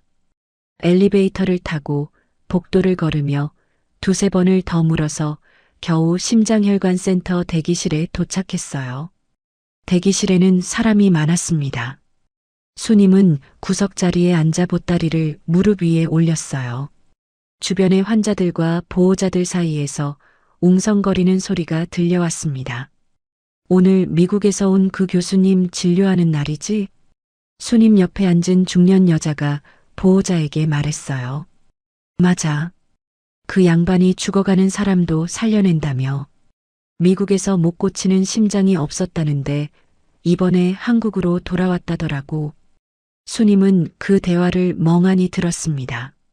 남의 나라 이야기 같았어요. 자기랑은 상관없는 대단한 사람들의 이야기. 수님은 그저 보건소 소장이 연결해준 의사를 만나 소견서를 내밀면 되는 거였으니까요. 대기실 벽에 걸린 텔레비전에서 뉴스가 흘러나오고 있었어요. 화면이 바뀌더니 병원 로비에서 찍은 듯한 영상이 나왔습니다. 미국 심장학계의 권위자이자 불가능한 수술을 성공시키기로 유명한 오혜원 교수가 마침내 국내 복귀를 결정했습니다. 수많은 러브콜을 마다하고 이곳을 선택한 이유는 수님은 귀가 어두워 앵커의 말을 다 듣지 못했어요. 하지만 화면 속에서 하얀 가운을 입은 여자의 뒷모습이 스쳐 지나갔을 때 수님의 가슴이 덜컥 내려앉았습니다. 뒷모습이었어요. 고개를 살짝 돌리며 복도를 걸어가는 여자의 뒷모습. 어깨의 각도, 걸음걸이, 머리카락이 흔들리는 방식. 어딘가 익숙했어요. 수님의 심장이 빠르게 뛰기 시작했습니다. 설마, 아니겠지. 세상에 이름이 같은 사람이 어디 한둘인가. 오혜원이라는 이름이 그렇게 드문 것도 아닌데. 수님은 자기 자신에게 그렇게 말했어요. 스스로를 달래며 무릎 위 보따리를 매만졌습니다. 보자기 사이로 시계의 단단한 감촉이 손끝에 전해졌어요. 시간이 흘렀습니다. 1명, 2명, 환자들이 이름이 불려 진료실로 들어가고 대기실은 조금씩 한산해졌어요. 수님은 계속 기다렸습니다. 보따리를 안은 채 소견서를 주머니에서 꺼냈다 넣었다 하며 불안한 마음을 달래고 있었죠. 마침내 간호사가 수님의 이름을 불렀습니다. 박수님 할머니, 1번 진료실로 들어오세요. 수님은 자리에서 일어났어요. 다리가 떨렸습니다. 심장 때문인지 긴장 때문인지 알 수 없었어요. 진료실 앞까지 걸어가 문 앞에 섰습니다. 하얀 문에 1번이라는 번호가 붙어 있었어요. 수님은 숨을 한번 고르고 문을 열었습니다. 소독약 냄새가 코를 찔렀어요. 환한 조명 아래 깔끔하게 정돈된 진료실이었습니다. 책상 위에 컴퓨터 모니터가 있었고 의자에는 하얀 가운을 입은 의사가 등을 돌린 채 차트를 보고 있었습니다. 수님은 쭈뼛거리며 방 안으로 들어갔어요. 의사의 뒷모습을 보면서 조심스레 소견서를 책상 끝에 내려놓았습니다. 저, 전북에서 온 박수님입니다. 보건소장이 여기 오면 산다고 해서. 의사가 고개를 끄덕이며 차트를 넘겼어요. 그리고 천천히 의자를 돌려 앉았죠. 수님의 눈에 가장 먼저 들어온 건 의사의 가슴에 달린 명찰이었어요. 하얀 가운 위에 단정하게 핀으로 고정된 작은 명찰. 거기에 적힌 글자가 수님의 눈에 한자 한자 박혔습니다. 심장혈관외과 교수 오혜원. 수님의 눈이 명찰에서 의사의 얼굴로 올라갔어요. 안경 너머로 보이는 눈매.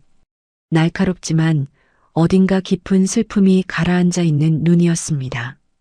인맥, 이마의 선, 턱의 각도. 오래전 뒷문 밖으로 밀어낸 18살 소녀의 얼굴이 그 위에 겹쳐졌어요. 세월이 바꿔놓은 것은 많았지만 바꿔놓지 못한 것도 있었습니다. 그 눈. 20여 년 전 교복을 입고 울던 그 아이의 눈이었어요.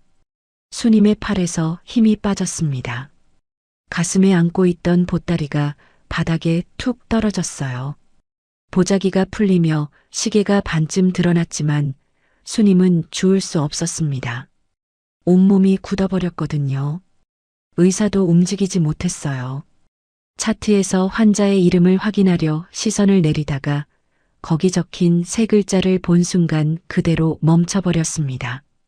박수님, 76세, 전북 장수군. 진료실 안에 정적이 내려앉았어요. 기계음도 복도의 발소리도 대기실의 웅성거림도 들리지 않았습니다. 두 사람 사이에 20년의 세월이 말이 되지 못한 수만 가지 감정이 소리 없이 흐르고 있었습니다. 혜원의 손에 들린 차트가 떨리고 있었습니다.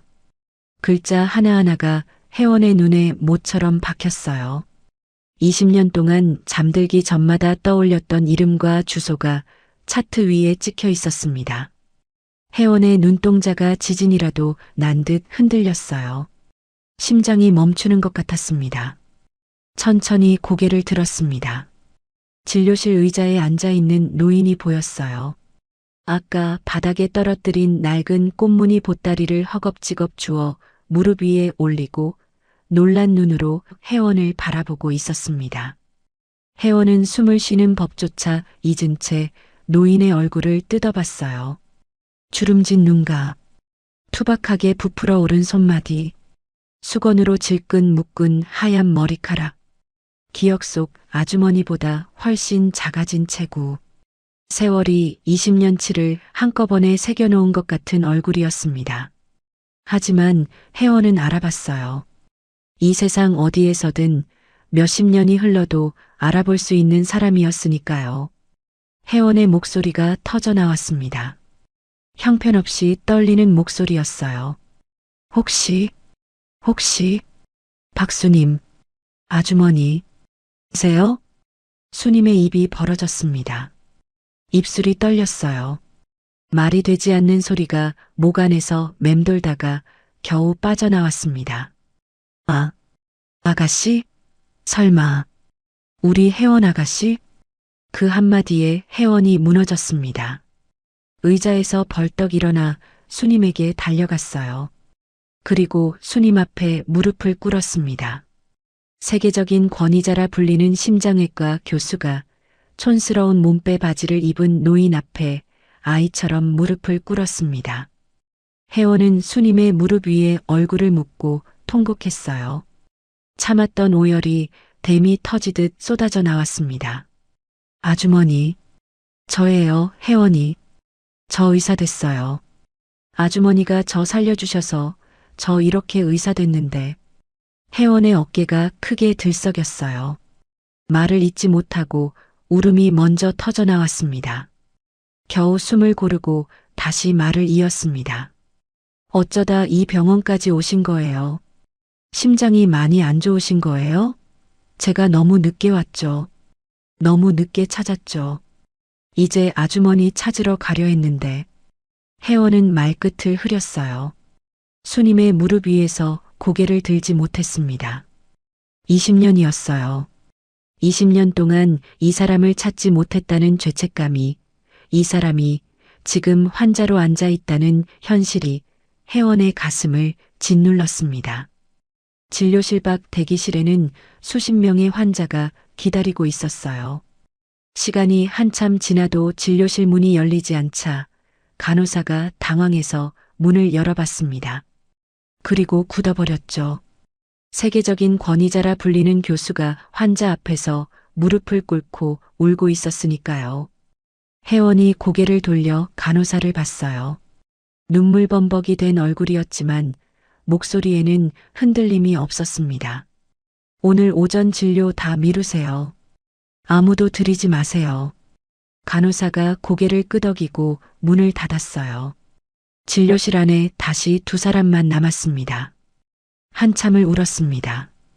혜원이 수님의 무릎에 얼굴을 묻고 울고 수님이 혜원의 머리카락을 쓸어넘기며 울었어요.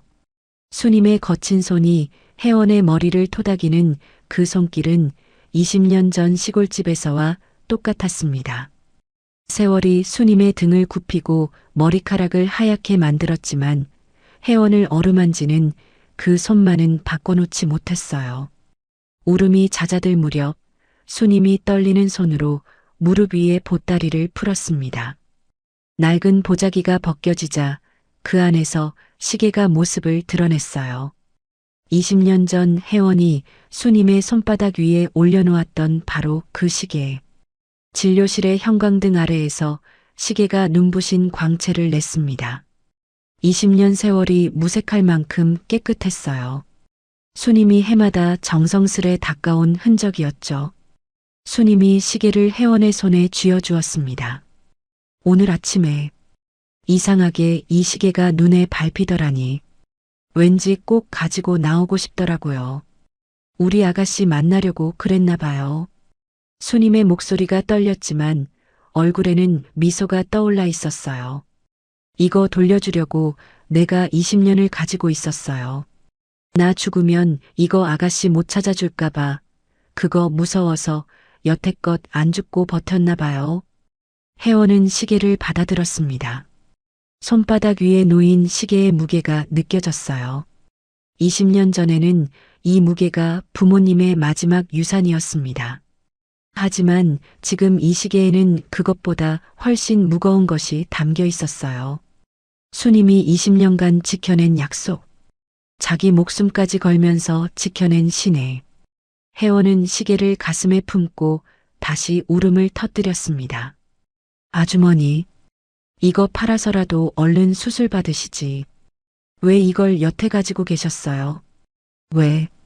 이렇게 몸이 악화되실 때까지. 수님이 고개를 저었어요. 어떻게 팔아요, 이걸? 우리 아가씨 다시 만나면 채워줘야 할 약속인데. 수님의 눈에서 눈물이 흘러내렸지만 입가에는 여전히 미소가 걸려 있었습니다.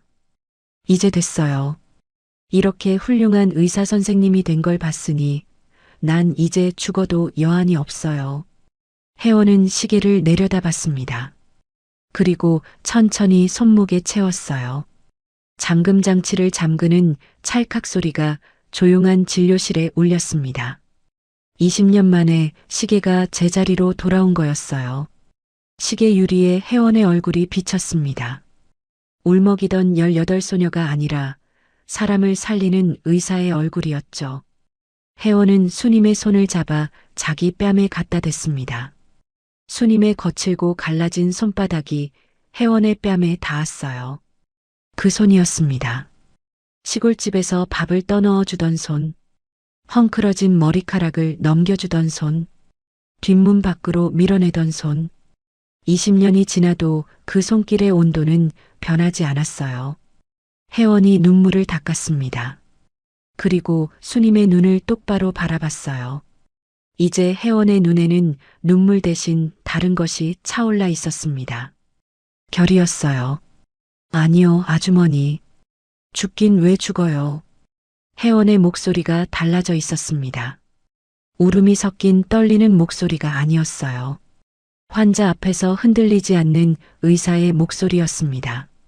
아주머니가 저 살리셨잖아요. 이제는 제가 아주머니 살릴 차례예요. 혜원이 손목의 시계를 한번 내려다보며 말을 이었어요. 이 시계가 다시 제 주인을 찾은 것처럼 아주머니 심장도 제가 다시 뛰게 만들 거예요. 저 믿으시죠? 수님은 혜원을 바라봤어요. 눈물이 그렁그렁한 눈이었지만 그 안에 담긴 건 슬픔이 아니라 안도였습니다. 20년을 기다린 보람이 있었다는 안도. 내가 지킨 아이가 이렇게 자랐다는 안도. 수님이 천천히 고개를 끄덕였어요. 혜원은 진료실 책상 위에 놓인 소견서를 집어들었습니다. 혜원은 그 종이를 가슴에 꼭 안았어요. 이 소견서가 수님을 이 병원으로 이끌었고 이 병원에서 혜원을 만나게 했습니다. 20년을 돌고 돌아 두 사람은 다시 만난 거였죠. 혜원의 눈에 비장한 빛이 서렸습니다. 아주머니의 돈 걱정은 제가 하겠다고, 이 병원에서 아주머니를 반드시 살려내겠다고 혜원은 소리 없이 다짐했어요. 20년 전 수님이 혜원의 손에 숟가락을 쥐어줬듯 이제 혜원이 수님의 심장을 다시 뛰게 만들 차례였습니다. 혜원은 수님을 병원 최고층에 있는 특실에 입원시켰습니다. 수님은 병실에 들어서자마자 당황했어요. 방 하나가 시골집 거실보다 넓었습니다. 침대 옆에는 소파가 놓여 있었고 창문 밖으로는 서울의 야경이 한눈에 내려다 보였어요. 벽에 걸린 텔레비전은 시골집 브라운관의 몇 배 크기였고 화장실에는 흰 수건이 가지런히 쌓여 있었습니다. 수님이 침대 위에 앉으며 주위를 두리번거렸어요. 이런 방에서 자본 적이 없었습니다. 화려한 저택에서 20년을 일했지만 그 집에서 수님의 방은 다용도실 옆 작은 골방이었으니까요. 수님은 침대 시트를 손으로 매만지며 중얼거렸습니다. 이런데 누워도 되나? 이 아줌마가. 혜원이 병실 문을 열고 들어왔어요. 하얀 가운을 벗고 편한 옷으로 갈아입은 모습이었습니다. 손에는 따뜻한 죽 한 그릇이 들려 있었어요. 혜원이 침대 옆 테이블에 죽을 올려놓고 수님의 맞은편에 앉았습니다. 그리고 수님의 거친 손을 두 손으로 꼭 잡았어요. 한동안 말이 없었습니다. 혜원은 수님의 손을 잡은 채 고개를 숙이고 있었어요. 무슨 말을 해야 할지 고르고 있는 것 같았습니다. 수님은 그런 혜원을 가만히 바라봤어요. 기다려 주었습니다. 20년을 기다린 사람이니까 몇 분쯤이야 얼마든지 기다릴 수 있었죠. 혜원이 입을 열었습니다. 목소리가 낮았어요. 아주머니, 기억나세요? 저 합격하고 나서 서울 가서 장학금 받고 공부하겠다고 했던 거요. 수님이 고개를 끄덕였어요. 물론 기억했습니다.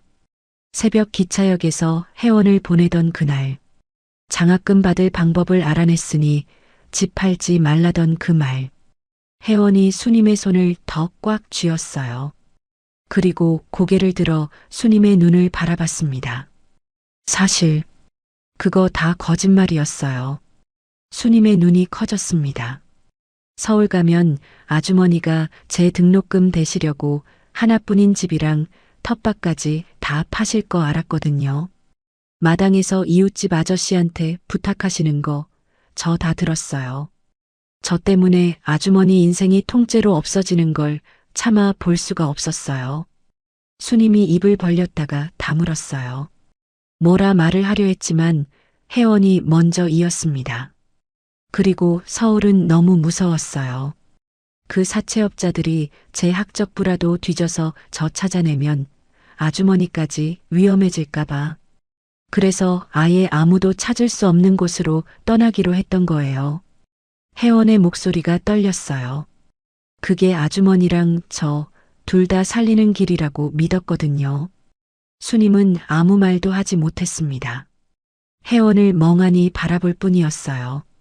20년 전 기차역에서 혜원이 꼭 돌아올게요라고 소리치던 그 모습이 떠올랐습니다.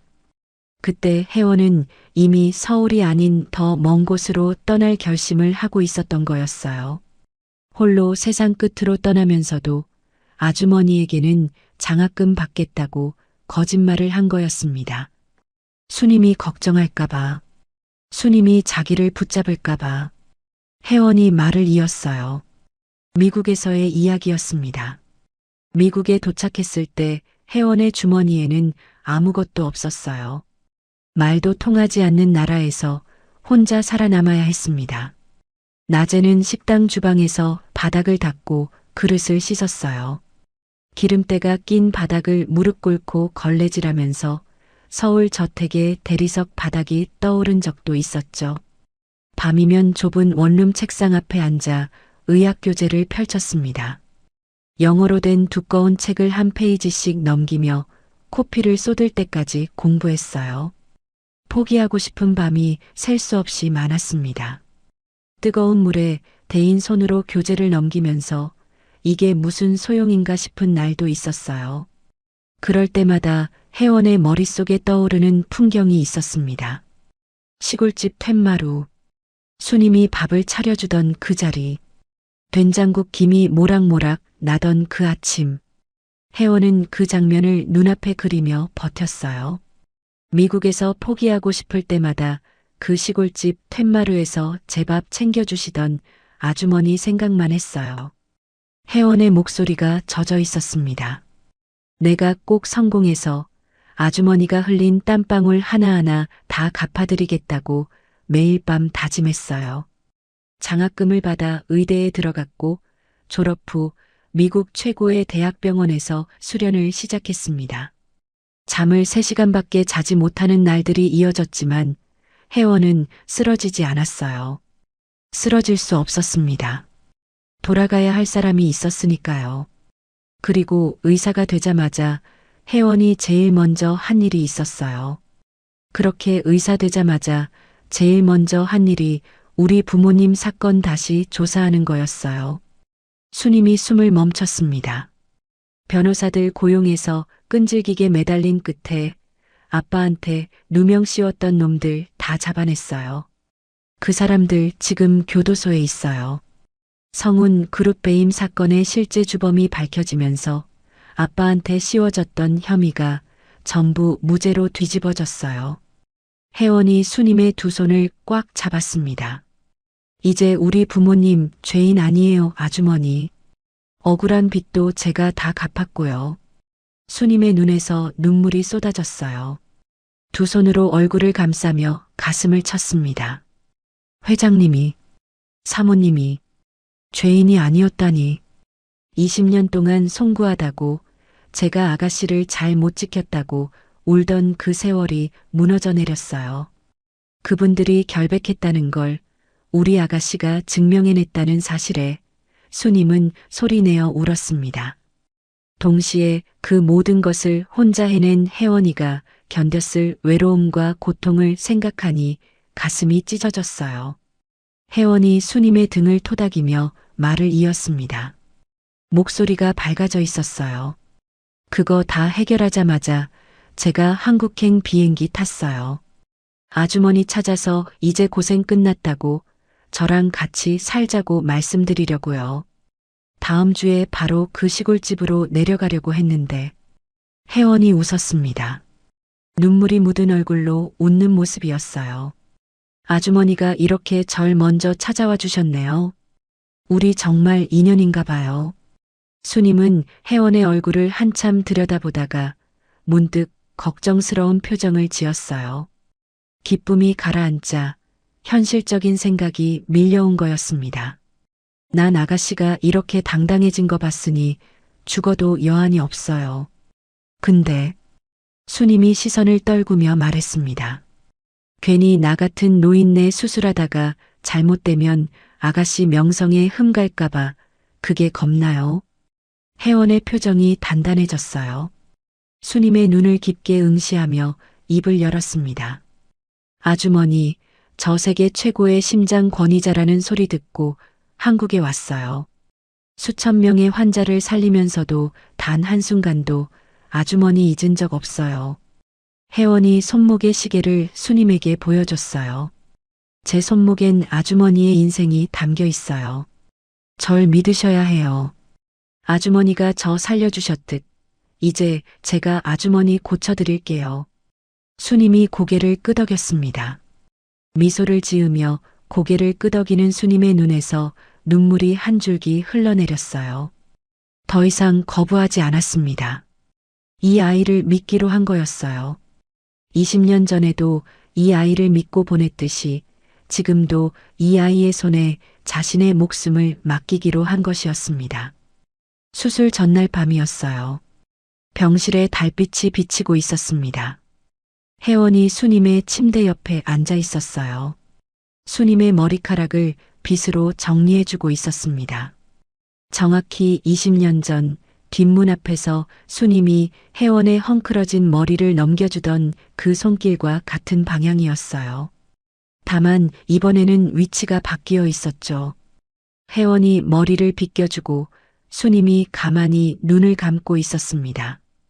혜원이 빗을 내려놓고 환하게 웃었어요. 오랜만에 짓는 아이 같은 웃음이었습니다. 아주머니, 수술 끝나고 건강해지시면 저랑 같이 사시는 거예요. 20년 동안 고생하셨으니까 앞으로 평생 제가 아주머니 딸이 되어서 다 갚아드릴게요. 수님이 눈을 떠 혜원을 바라봤습니다. 달빛에 비친 혜원의 얼굴은 20년 전 시골집 툇마루에 앉아 감나무를 바라보던 그 소녀의 얼굴과 겹쳐 보였어요. 세상이 무너져도 결국 다시 일어선 아이.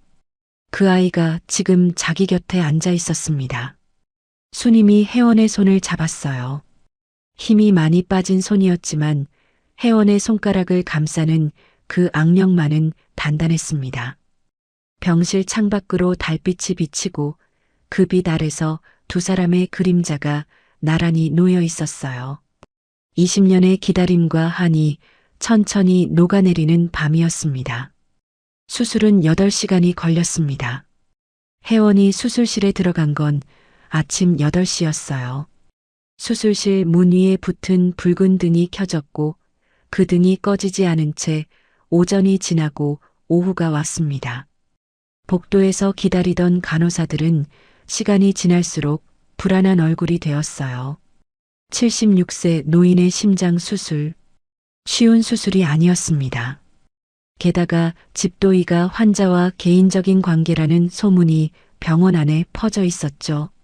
손이 떨리지 않을까, 판단이 흔들리지 않을까, 의료진 사이에서 걱정하는 목소리가 나왔어요. 하지만 수술실 안의 혜원은 흔들리지 않았습니다. 메스를 잡은 손은 단단했어요. 20년 전 수님이 혜원의 손에 숟가락을 쥐어줬을 때 그 숟가락을 놓지 않겠다고 다짐했던 것처럼 지금 혜원의 손은 메스를 놓지 않았습니다. 불가능한 수술을 성공시키기로 유명한 의사. 그 이름에 걸맞게 혜원은 수님의 심장을 다시 뛰게 만들었어요.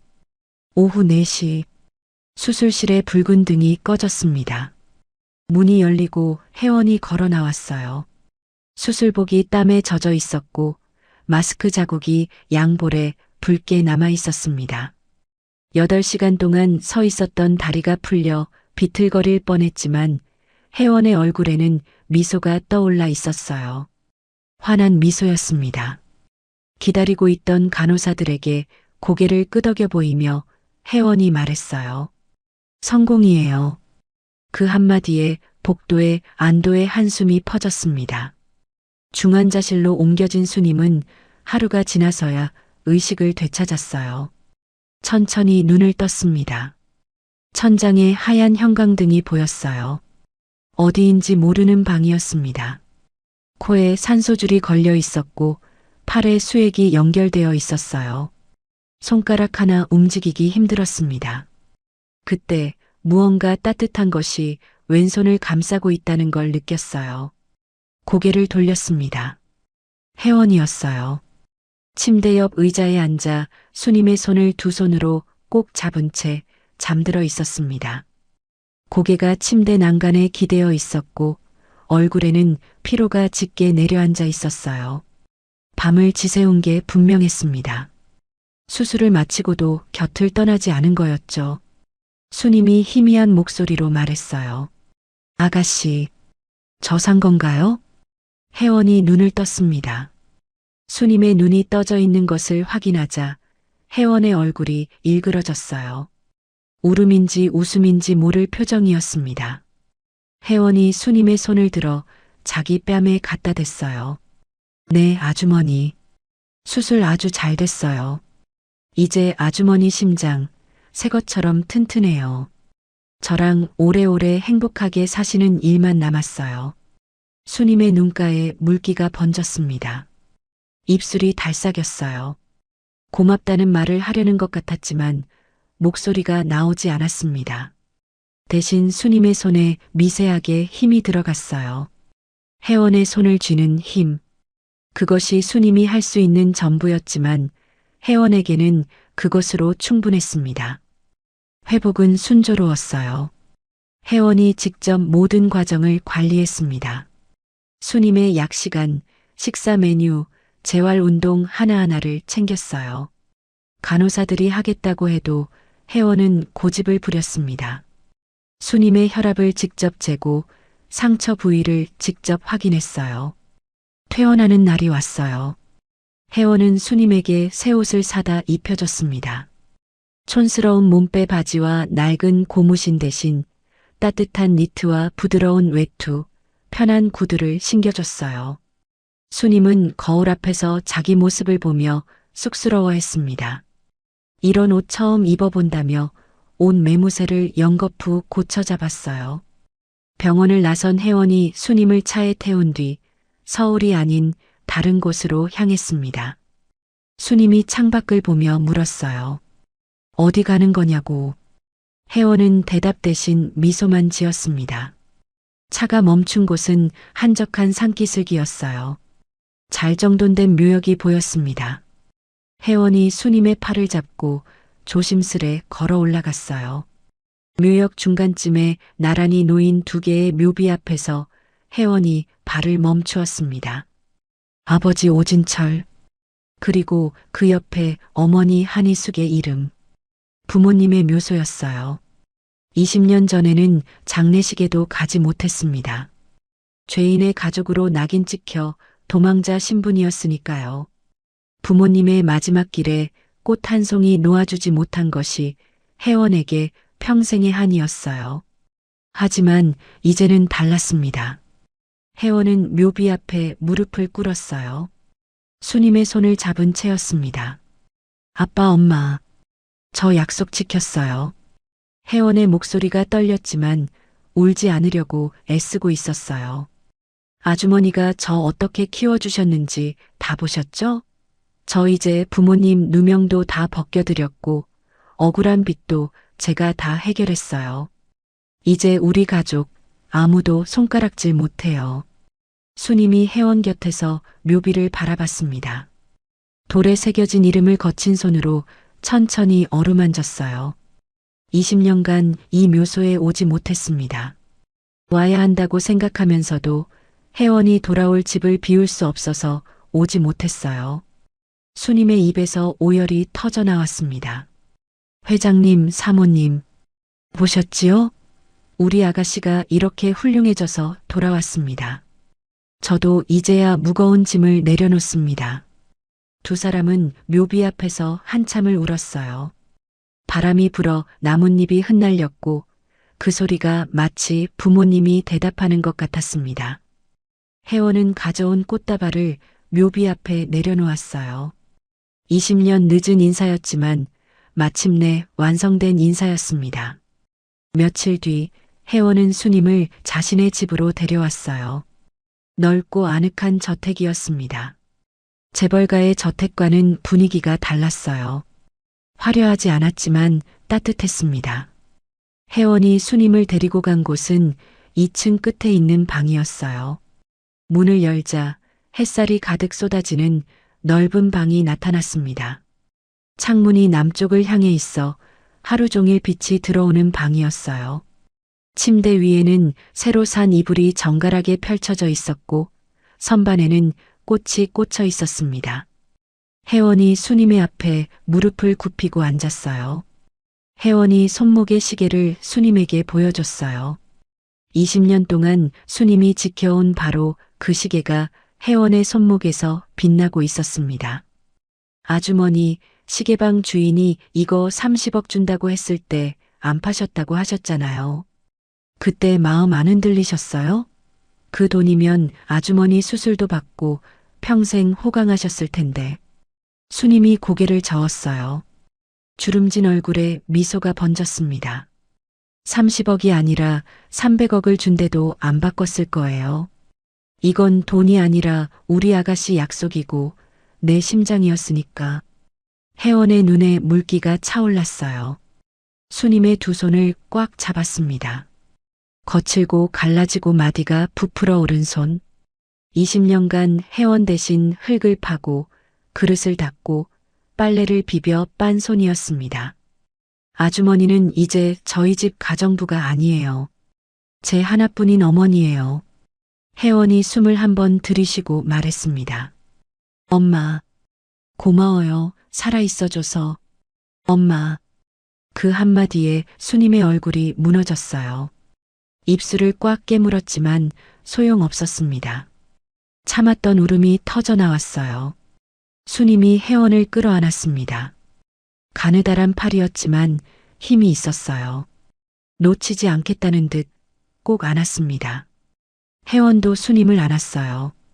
두 사람은 햇살이 가득한 방 안에서 한참을 그렇게 안고 있었습니다. 그날 오후 혜원은 수님과 함께 저택의 정원을 거닐었어요. 수님이 걸음이 느려 혜원이 팔짱을 끼워줬습니다. 정원에는 혜원이 심어놓은 어린 감나무가 한 그루 서 있었어요. 수님이 그 나무를 보고 웃었습니다. 혜원도 웃었어요.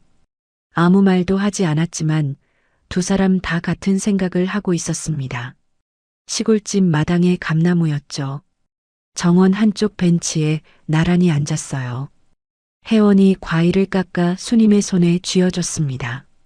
수님이 과일을 한 입 베어 물고는 고개를 기울이더니 혜원의 어깨에 기댔어요.